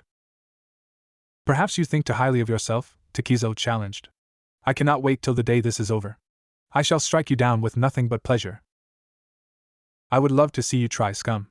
Satoru growled, as Takizo sank into the earth of the forest, a smile that went unseen on his face. Fool, he said to no one in particular as he continued his stride. Ritora Haku. Takashi Takizo was a proud man, living by the samurai honor code ever since he could remember. His bushido was simple and of a few choice words, but he lived by it strictly, and thus never laid hands on women, children, and generally the defenseless, though there were exceptions to this. Takashi was born as Yamakin Takizo, but had changed his surname when he became of age as he felt his clan had degenerated to the point he could not consider them civilized warriors. At age 45, Takizo was unmarried and had only a very few select people he called a friend. Takizo was not a horrible man. In fact, those that knew him saw him as a man of honor and respect. He considered himself to be powerful, being proficient with earth jutsu like the rest of his clan. Samurai and other non-shinobis did not refer to jutsu as ninjutsu, that was simply shinobi arrogance. No, in the real world they referred to it as sashijutsu, the art of manipulating the elements. Apart from his skill in Sashijutsu, Takizo was a master of the blade and wielded his Kaioseiken, Tsuchi-kuma, with grace. He had spent many years being a wandering samurai, learning under notable figures such as Torimaru, the blade master of the East, and Kendo, the legendary smith that traveled in the South. It would be an understatement to say Takashi Takizo was a man of power. Unlike shinobi and quite a few samurai, Takizo did not believe in fighting without emotion, this being evident in his behavior towards fellow Kaioseiken holder, Satoru. That man was the only one that could anger him with just his presence. It was not that Takizo was jealous of Satoru for being a shade more powerful, it was the way the white-haired warrior, as he was not a samurai, carried himself. Satoru wielded a Kaioseiken, and it was powerful one, powerful enough to challenge his own, and thus a rivalry had begun between the two of them. Fucking brat, Takizo voiced his displeasure and unclasped his drinking flask and took a sip of his sake. It was bitter and cold, exactly how he liked it. Get back to work. Break's over. Takizo barked to his men, who were on a break, back into the submachines or whatever you fucking call them. We have to have checked every inch of the river by tonight. Yes, sir. Their voices rang. Fucking amateurs, Takizo grumbled, kicking one of the younger laborers behind. Takizo looked to the commotion on his left, where a submarine had emerged. What's going on? Get back to work, he barked. I found something, one of the samurais shouted. I think they're the remains of Toshiro no Shiroi and Yamaken Kuma. What? TL. Kaioseiken translates to Great Sword and Tsuchi Kuma translates to Earth Bear and Sashijutsu translates to Elemental Techniques. You know, Emiko said, breathing heavily as she supported the sleeping Naruto's weight on her back. For a skinny boy, you're heavy. Emiko blushed lightly. This wasn't the kind of way a girl should take a boy home. Naruto's legs were circled around her waist and his hands dangled over her shoulder, far too close to her chest. You up yet? Naruto didn't respond. He had been sleeping for nearly 30 minutes. Emiko doubted he'd wake up before the sun went down. Definitely not with all the training and lack of sleep he suffered. Still, Emiko thought, you gotta admire his determination. They arrived at Naruto's camp 10 minutes later. Emiko dropped the blonde unceremoniously. Her back was aching, but she pressed on. She unzipped a tent which she knew to be Naruto's as his name was printed on it. She awkwardly dragged the boy inside, and laid him out on his sleeping bag and quickly left the tent.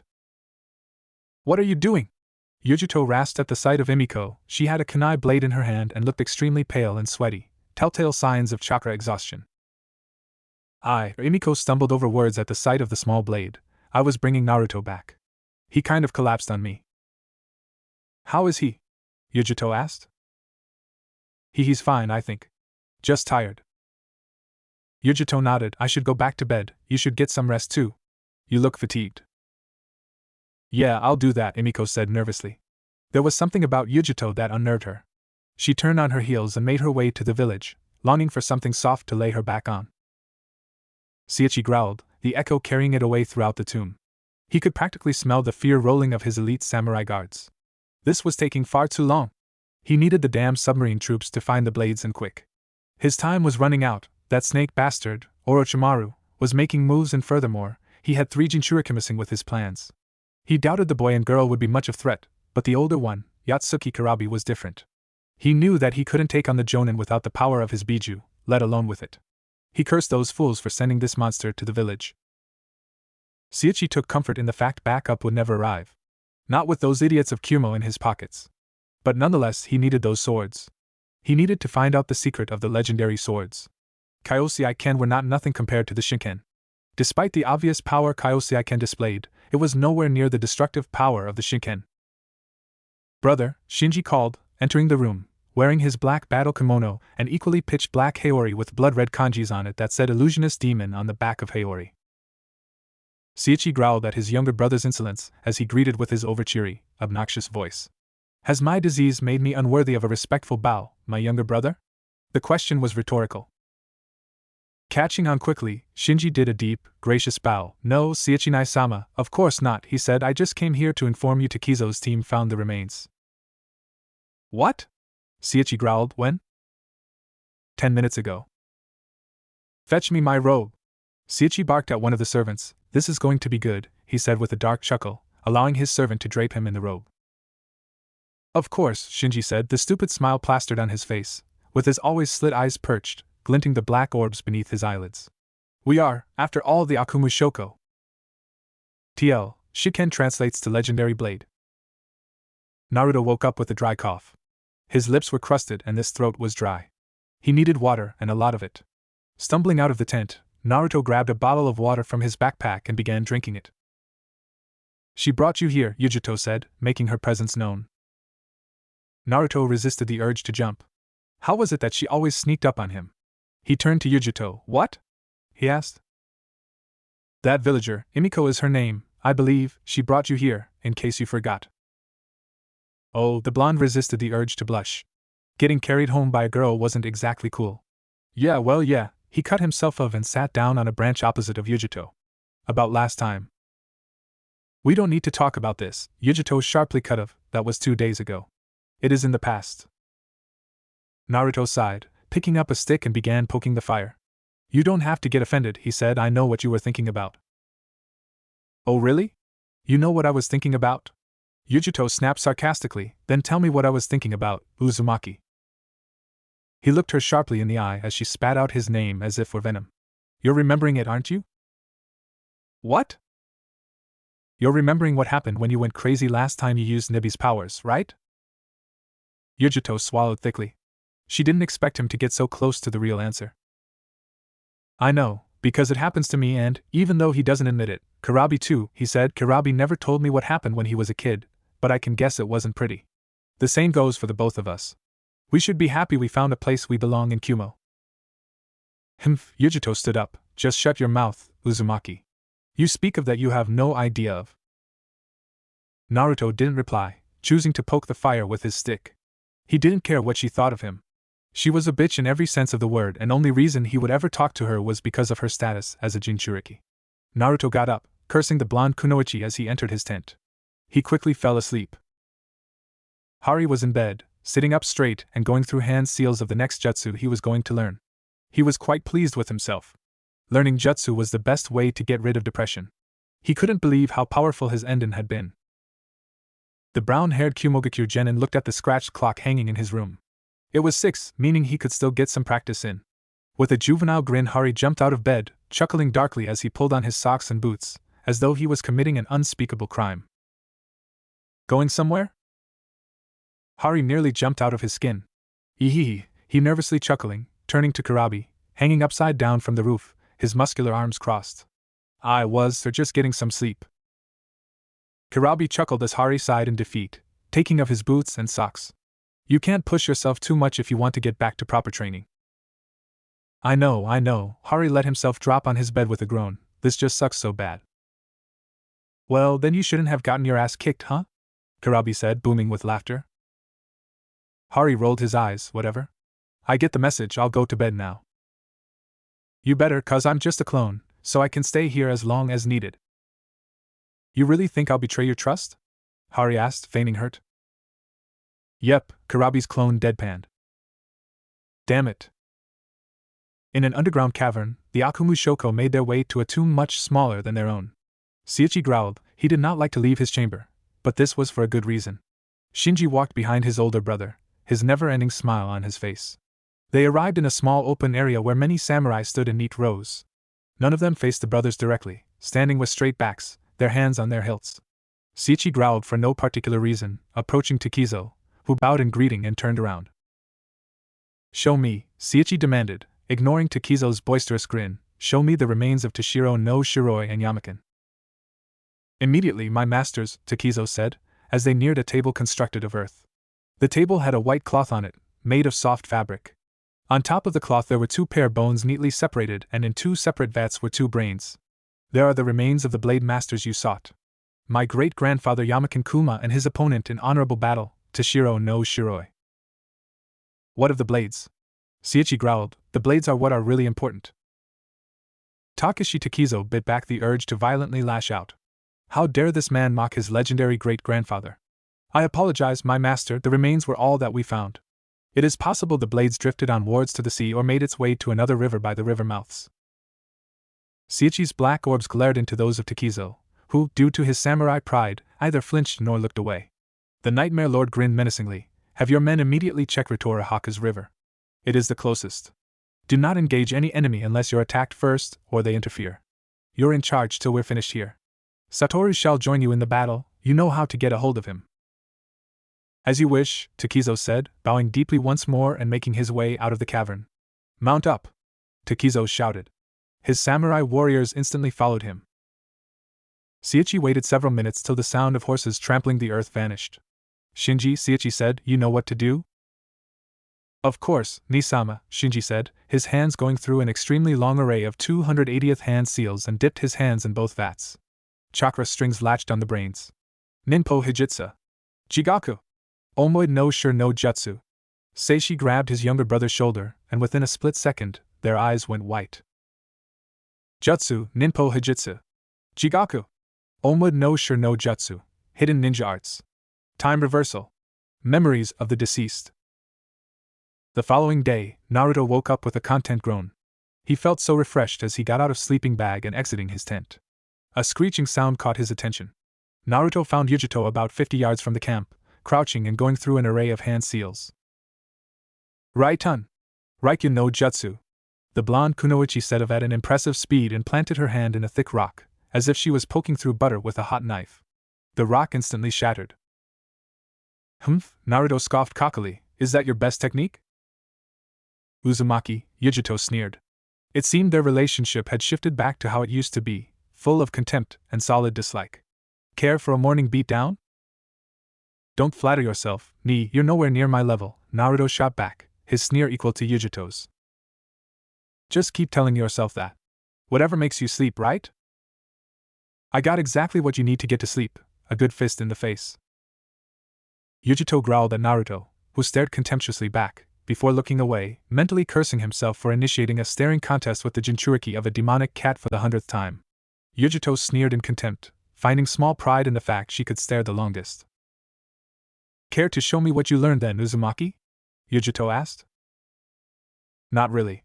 A bitch like you isn't worth the chakra, Naruto shot back. Go fuck yourself. Grinning, Naruto turned on his heels, shoving his hands in his pockets and making his way to river, ignoring the slightly happy feeling in his gut. At least things were getting back to normal, and he had won the first round. Yujito never spoke crudely unless she was royally pissed off. Something he hadn't achieved in a year. Naruto 1, Yujito 0. Futon. Akai Genshuku. The gravity palm strike sped over the river, causing a small divide in the water as it flew across the river. Naruto grinned at his handiwork and took a good look at the river. He had yet to see the entire entity of it. The only bit he had seen was the part closest to his camp. Naruto knew the river was huge though. But Karabi had explicitly forbid them to go farther than where he was now. Katon! Enden no Jutsu. Naruto's instincts kicked in, and he instantly jumped into the air with a chakra-enhanced jump, narrowly avoiding the enormous ball of fire under his feet. He looked down, to the left, seeing someone chuckling. Son of a bitch! Naruto shouted, creating a shadow clone, which spun him in the air and launched him at his attacker. Naruto made impact, head first, knocking his opponent 20 feet back. Hari? Naruto asked, recognizing his teammate holding his head as they both got up. What the hell was that? And what the hell are you doing out of bed? Hari laughed. Sensei gave me this scroll he allegedly borrowed from the library. I've got an kick-ass affinity for fire, you should have seen the one I did yesterday. Hari caught his friend's stern look and chuckled. Don't worry, the frostbite's gone well nearly. So you came here for an ass-kicking, huh? Naruto challenged, his look instantly gone. Don't think I'll hold back just cause you got your ass kicked. It felt like a million years ago since they last sparred. Screw you, Hari said, rolling his eyes, but he chuckled anyway. Let's do this. With a battle cry, the teens attacked each other. Naruto went in for a right hook, which Hari ducked under and tried to counter with a knee in the blonde's ribs, but Naruto caught his left knee, jumped back and spun Hari's leg and let go, sending him flying in a spiral. Hari back-flipped midair and landed in a crouch, kicking up dirt as he skidded. Not bad. Naruto grinned and rushed at Hari, creating two shadow clones.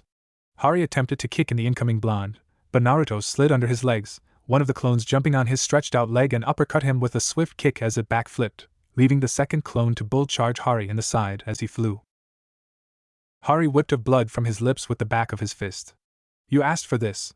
He shouted to Naruto as he went through an array of seals. I've just learned the theory, so keep your smart remarks to yourself if it doesn't work out. Just do it, ya amateur. Hari's black eyes glinted insanely. Amateur? he asked. I'll show you, amateur.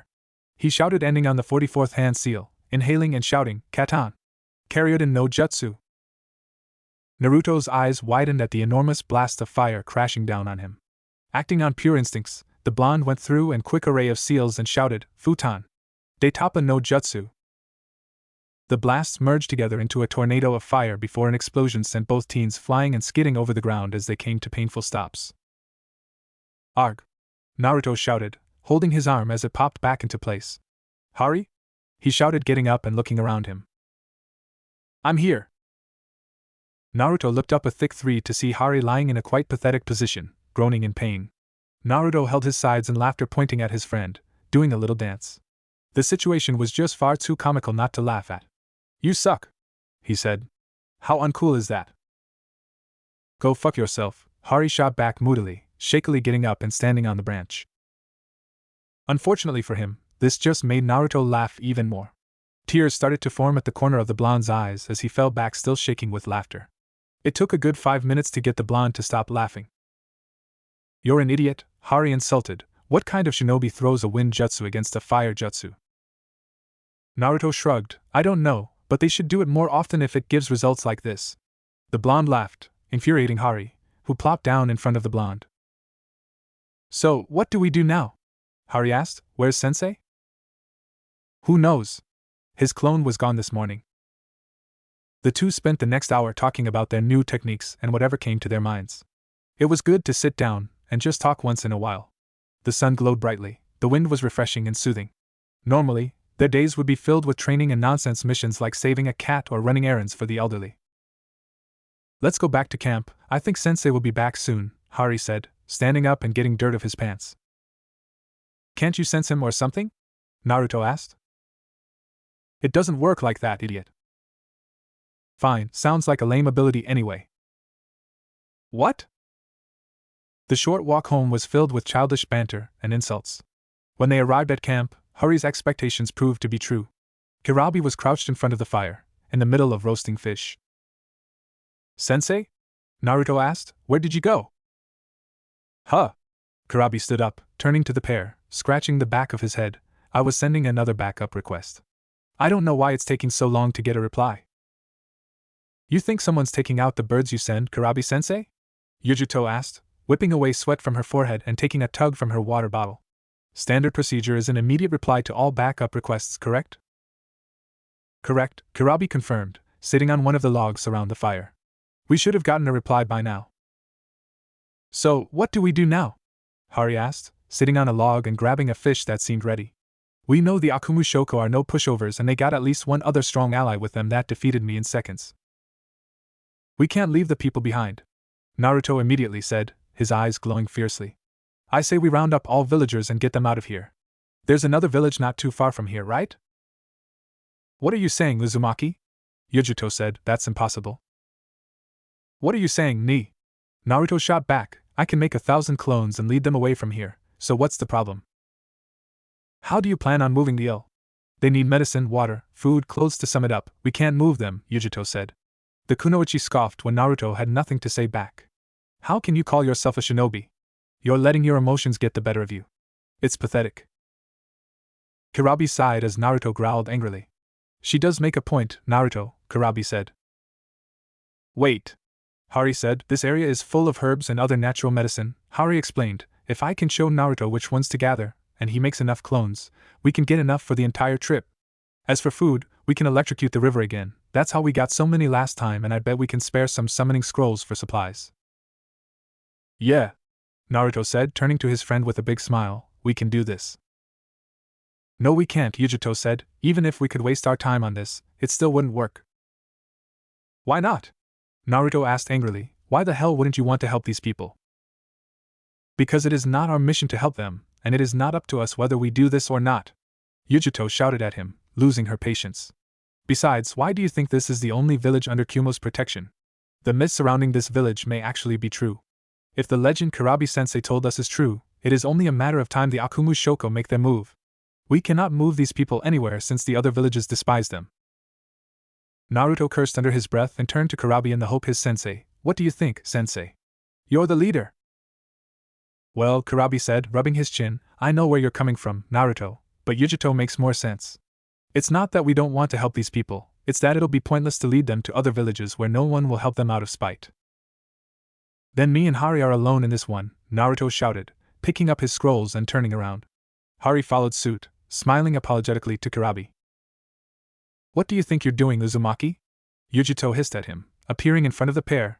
Do you have any idea what kind of repercussions your actions will have back in Kumo? Defying and direct. Shut the hell up! Naruto shouted at her.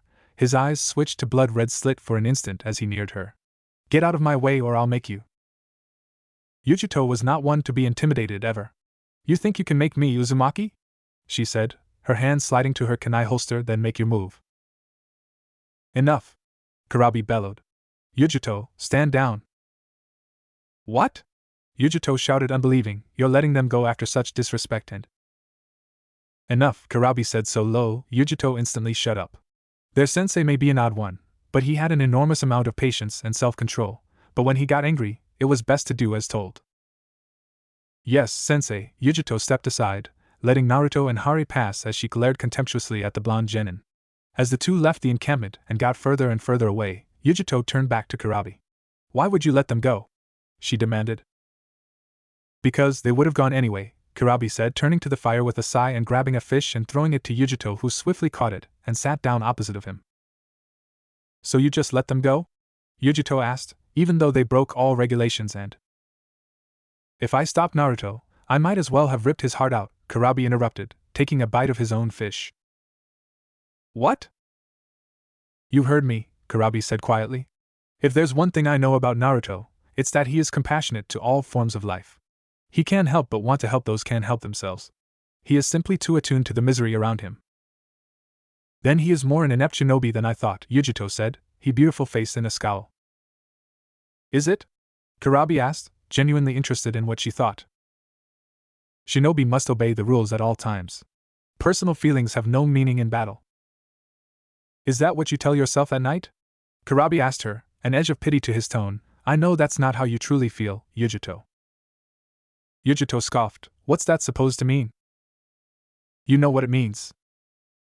No, how about you tell me? All right, I will. Kurabi threw his mauled fish aside and looked the blonde in the eye. I know that you're scared to be like Naruto. You hate the thought of being like him, and I don't blame you. You don't want to be vulnerable. But the difference between you and Naruto is that even though he had a miserable past similar to yours, he looks past that to the life he has. He lives in the present time, unlike you who lives in the past and hopes only for the future. You're so young and beautiful yet you don't enjoy life. You have endless potential, just waiting to be used, and so much time just waiting to be spent on a good life. But instead of trying to have a good life and find a goal, you just go on without any objective in your heart. It is as if the mission is all that matters to you. Why do you do this to yourself? Why can't you let go and move on? I wish I… How about you tell me then? Yujito shouted, standing up. How about you tell me why I can't be as good as Naruto? Or how come I am such a monster that I… Kurabi slapped his student, his eyes staring fiercely behind his shades. Do not ever say anything like that again. He shouted at her. You three are like family to me. I would not ever value one over the other. Yujito turned around and ran, biting down the tears and ignoring her teacher's shouts, all the while thinking to herself, I will never be like them. I will ever be weak. This is the end for you, Yamakin. Toshiro no Shiro shouted, his blade held low to his side, a small dragon head forming at the tip of his blade.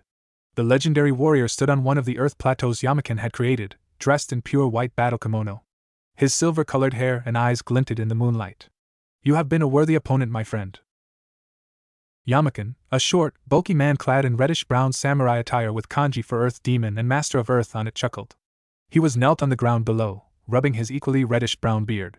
You were a worthy opponent, my old friend, he said to Toshiro in his gruff voice.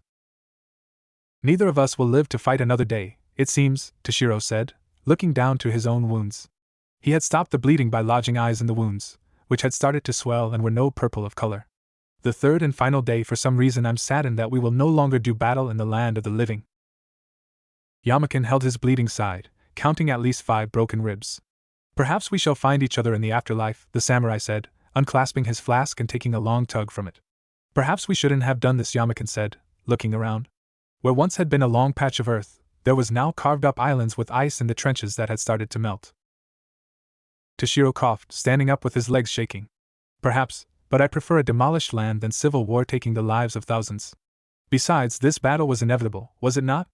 Our clans had these feuds for many years, and the civil war would mean the end of both our clans. As clan heads, it was our duty to do battle for the sake of our next generation. You are right, Yamakin agreed, throwing his flask to Toshiro, who drank the last drips before throwing it aside, chuckling at his adversary's last act of mischief. Let's meet in the afterlife once more and continue our battle. Agreed. And then, with an instant, huge spheres of chakra enveloped both warriors. Toshiro raised his silvery blade as his arctic blue chakra sphere channeled into his blade. A dragon head made out of ice sprang from its tip. Yamakin stood up, enveloped in his mud-brown chakra sphere, which grew smaller as he channeled the energy into his brown-red katana. He chuckled with his booming voice as the tip of his blade began to glow, an eerie yellow. He positioned it in front of him, a grin on his bearded face. Toshiro raised his blade and jumped off the earth platform. Bachi no Hiryu! Kajitsum no Hiryu! Yamakin barked a laugh as an enormous icy claw came crushing down on him. Still laughing, he stabbed his blade in the earth and shouted Kago! Tate no Bumi! The earth shook beneath the samurai as an 100-feet-tall female torso made of jade-color rock shot out of the earth, shielding Yamakin from the ice claw. The claw struck, instantly covering the statue's torso in more ice before it stopped spreading.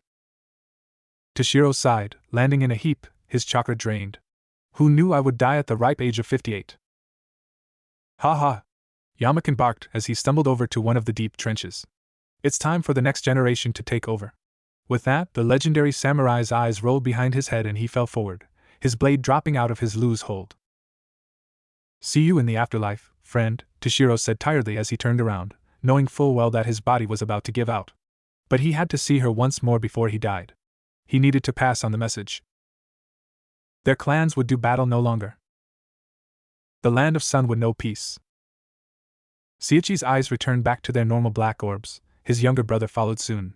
Seiichi laughed, his raspy voice filled with utter glee. Come, brother, he said, turning around, we must collect the swords of legends. Shinji gasped. Sure thing, he said, whipping sweat off his forehead from holding on to the jutsu for so many hours. He gave himself only a split second before following his older brother, as he left the tomb. All right, keep on moving, Naruto shouted, standing on top of a roof as his clones helped the sick and injured out of their houses. The sun was going down and there was a soft, pleasant breeze in the air. We got to get going. They had just started moving the villagers. Groups of clones were gathering herbs and food and water. They had to make haste, this was but the calm before the storm. The villagers had been scared at first, when Naruto and Hari broke in the news to them.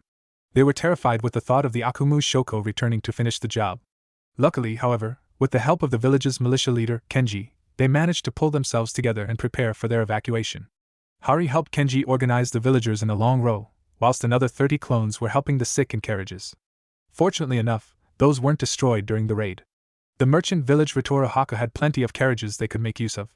The only problem was that the majority of the cattle were already dead, having been either slain in the attack or used as sustenance afterwards.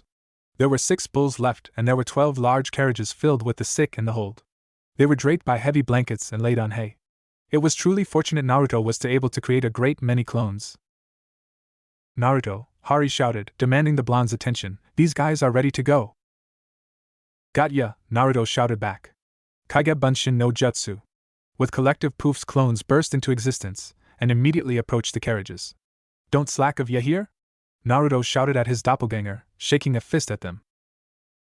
Children giggled at the sight of clones sticking their tongue out at the original, while saying, yeah, whatever, tough guy. And we'll do the job better than you could anyway. Naruto jumped of the house and approached an old woman sitting on the grass, already tired. Here, old lady, let me help you out there. With ease, the blonde picked up the fragile, elderly woman and helped her into a carriage. Naruto went red with the praise and gratitude of the villagers and got back to work, helping the remnants of the village militia with loading the cargo carriages with supplies. Hari channeled Katon chakra to his throat and spat out a small burst of fire, using the principles behind his Enden no Jutsu on a smaller scale and setting 2 torches aflame with fairly large fireballs. Hari placed them on the grips attached to the front of the carries. That is so cool, a little girl said, holding on to Hari's leg, making the genin smile embarrassedly. Yeah, the rest of the village children shouted, jumping up and down enthusiastically. Do it again, Ni-chan, they chanted. Naruto pouted, slightly envious of Hari, who spat a few more balls of fire, making the children giggle and scream in delight. The blonde returned his focus back to the task at hand and heaved a heavy box with the use of chakra in his arms and carried it to one of the heavy-duty looking carriages, designed for a big shipment. This is gonna break my back, Naruto grumbled, massaging his neck before getting back to work. Alright, guys, this one can go to the front, it's all loaded. The blonde told the villagers that helped him load the carriages as he closed the door on it. As the blonde turned around, he was met with the sight of a group of clones carrying bags with all kinds of leaves and herbs in them. Good job, guys! Naruto shouted at his clones with thumbs up. Separate them in equal quantities with the carriages and then help out Hari, alright? Sure thing, boss. His clones replied simultaneously and doing as they were told. Uzumaki-san, Kenji said, approaching Naruto with the village leader, Hattori. Uzumaki-san, Kenji repeated, motioning to Hattori. Hattori-sama wishes to express his gratitude, but as he cannot speak, he has asked me to do it for him. Hattori nodded curtly, his scared face filled with respect, and got on his knees and bowed deeply to the genin. Naruto gulped and knelt down next to the old man and grasped his shoulder. Hey, Gramps, he said as comforting as he could, there's no need to thank me. I would have done this whether you wanted me to or not. Naruto chuckled, holding out his hand to the old man, who stood up and looked at it, and then shook his head and pulled the boy in for a crushing hug. Naruto, despite feeling red in the face, embraced the man back, letting him cry in his shoulder. Anytime, Gramps. Yujito took a deep, shaky breath and exhaled, glaring at the man-sized boulder as though it had offended her. Raitun! Raikyu no Jutsu! Yujito shouted, setting off at an impressive speed, a perpetual screech from the lightning ball in her hand. A thundering boom followed the pierce of Yujito's hand into the firm rock as it broke down in thousands of shards that passed her figure, as she gracefully jumped back with a back flip and landed in a crouch. Yujito breathed heavily, finding satisfaction in the results of her newest technique. The prodigy had taken her original technique a level higher. As her satisfaction wavered, the genin was reminded of her sensei's words that still haunted her mind, an unwanted mantra she could not rid herself of. At the moment, you're the strongest of the three. You're scared, more than anything, to be like Naruto. He lives in the present time, unlike you who lives in the past. A deep, furious growl escaped Yujito's throat. She slammed her fist into the earth beneath her. What the hell does he know? Neither of them went through what I wait. That wasn't true at all. Naruto had a horrible past, much like hers, and Kurabi never spoke of his past. Not in the nearly 7 years that she had known both Jinchuriki, had they spoken of their past. Perhaps they do know. Yujito shook her head and stood up, brushing off dust of her clothes. With a raised eyebrow, she noticed her black baggy pants and her purple and white short-sleeved shirt were dirty and cut. Yujito sighed and turned on her heels, hoping Kurabi was not at the camp. The blonde teenager made her way through the forest. She had run farther than she had thought. She didn't even recognize her surroundings. Yujito exited a patch of trees and saw, to her horror, the river, and further down the river, a huge gathering of men, mounted on horses. How far did I run? Yujito went through a quick array of hand seals and whispered, Ninpo. Mai Seigakure no Jutsu. Instantly she felt as if someone threw a bucket of ice-cold water of her, or if someone splattered an egg over her head. The icy feeling spread over her body, when it abruptly stopped. Yujito leaned over into the river and saw no reflection. The kunoichi nodded and began her silent approach. Jutsu, Mesagekyu no Jutsu, camouflage concealment. Slowly and as surreptitiously as her skills permitted, Yujito approached the group when her breath hitched.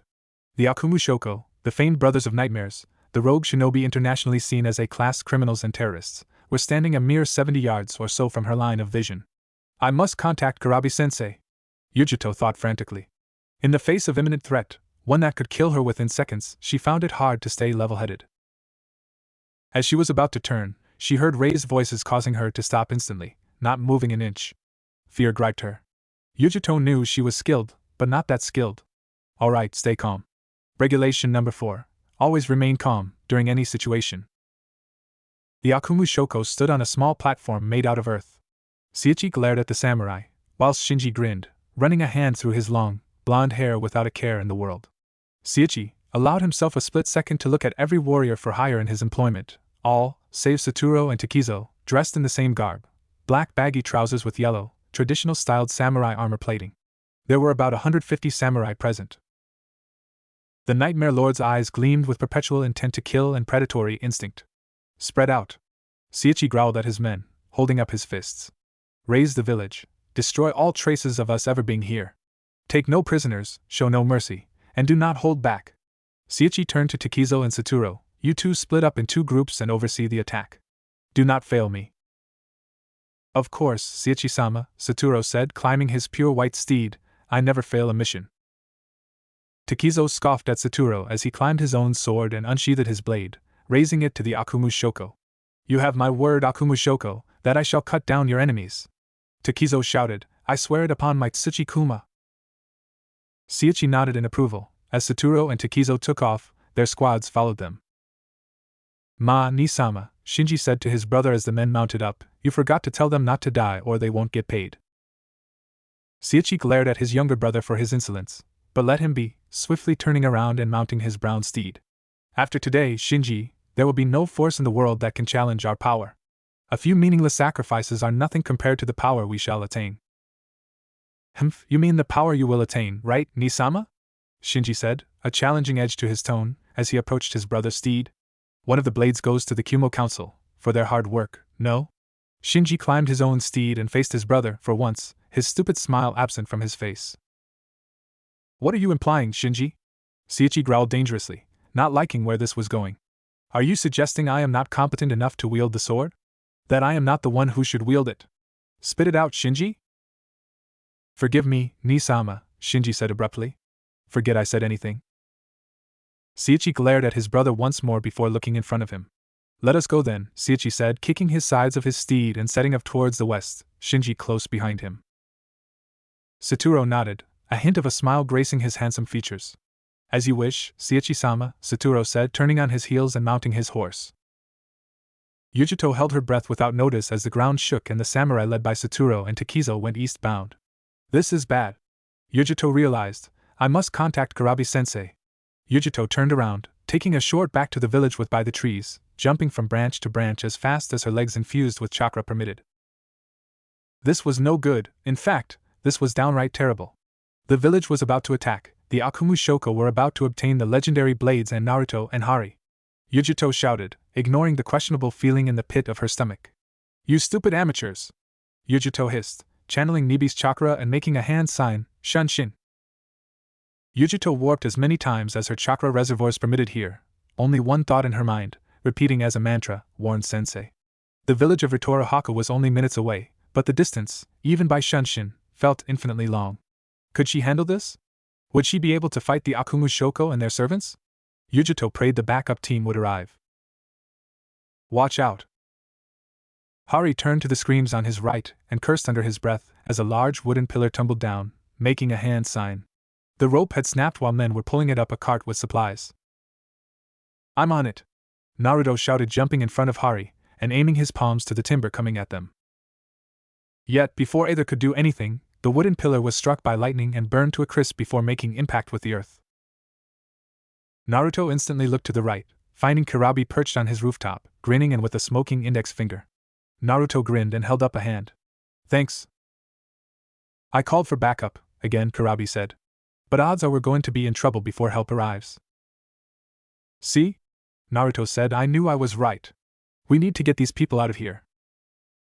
Kurabi waved his concerns off. Don't worry, I got it all covered. I had a few clones scout the area and secure all paths. As soon as we can get ready to leave. A chakra signature diverted the shinobi's attention as he instantly turned his eyes to the west. Sensei! Yujito shouted, phasing into existence. They're coming! What? Naruto hissed. Yujito rested her hands on her knees, exhausted as she repeated, they're coming. The Akumu Shoko? Kurabi asked calmly, adjusting his shades. Yujito merely nodded, her breath heavy and throat too dry to speak any more. All right, Kurabi said evenly. Hari, have Kenji help you with evacuating. You are leaving now. Naruto, take Yujito and get her water and then both of you meet me at the gate. We'll hold the defensive line. Yes, sir, the genin said simultaneously. Hari, be careful while you're out there. Move fast, do not waste any time.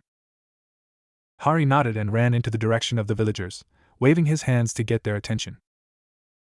Let's go, Naruto said to Yujito, his tone ambiguous. Their previous encounter still in the back of his mind.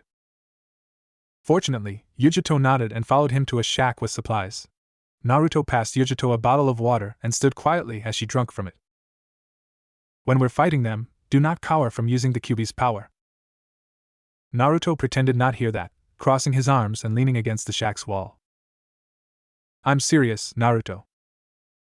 Now she had his attention. Yujito never called him by his name unless with was something of great significance. Naruto looked at her. I don't like using it. Neither do I, Yujito admitted, putting the now empty bottle down. Naruto scoffed, yeah, right? You don't believe me? Yujito demanded with a scowl. And why not, Uzumaki? Because you love using your biju. Why else would you be so advanced in using it? The retort held a stinging accusation to it. Yujito bit back an angry retort. This not the time or place. We have preparations to make. Whatever, Naruto grunted, following Yujito to the village gate where Kurabi would be waiting for them. Sensei, there's something I forgot to tell you, Yujito said when Kurabi turned to meet them. I overheard the Akumu Shoko say something. Yujito paused. It's not good. Both Naruto and Kurabi gave Yujito a curious look. What did they say? I don't know whether it's true or not, but they said Kumo's council was in on this. Yujito paused again. Is it possible, Sensei? No way! Naruto instantly shouted, pointing a finger at Yujito. How could you believe that? They're rogue ninja. Besides, Kumo would never. That's enough, Naruto, Kurabi said, his brows furrowed in concern. That would explain why we didn't get any reply to our backup calls. But Kurabi caught the look on Naruto's face. We can't trust the word of rogue shinobi. For all we know, they're lying to each other. Yujito nodded. I understand, Kurabi-sensei. When are they coming anyway? Naruto asked when Kurabi held up a hand. They're coming, Kurabi announced.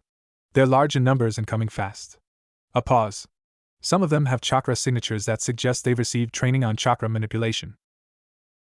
What, you're saying some of them can use jutsu? Naruto asked, confused. But Kurabi had his eyes closed, and his hands still raised. They seem agitated. No, they're being aggressive. Kurabi amended. Shit, I sense 2 Jonin-level chakra signatures out there. Yujito glared into the distance. How long? 5, maybe 7 minutes, Kurabi deducted, opening his eyes. Prepare yourselves, this is going to get ugly. Yujito scoffed, cocky, putting on her black gloves she only wore when she planned to use some extensive lightning manipulation. The material was made of rubber, to decrease the recoil. Naruto smashed his fist together, a twisted grin on his boyish face. His chakra was beginning to spike due to his excitement. I can see him! Kurabi shouted after a few minutes of silence. The invaders were visible, coming from half a mile or so distance. Any suggestions? I say we take the fight to them. Naruto shouted, his chakra still climbing. Agreed. Yujito and Kurabi shouted, and they all simultaneously burst off to meet the incoming force.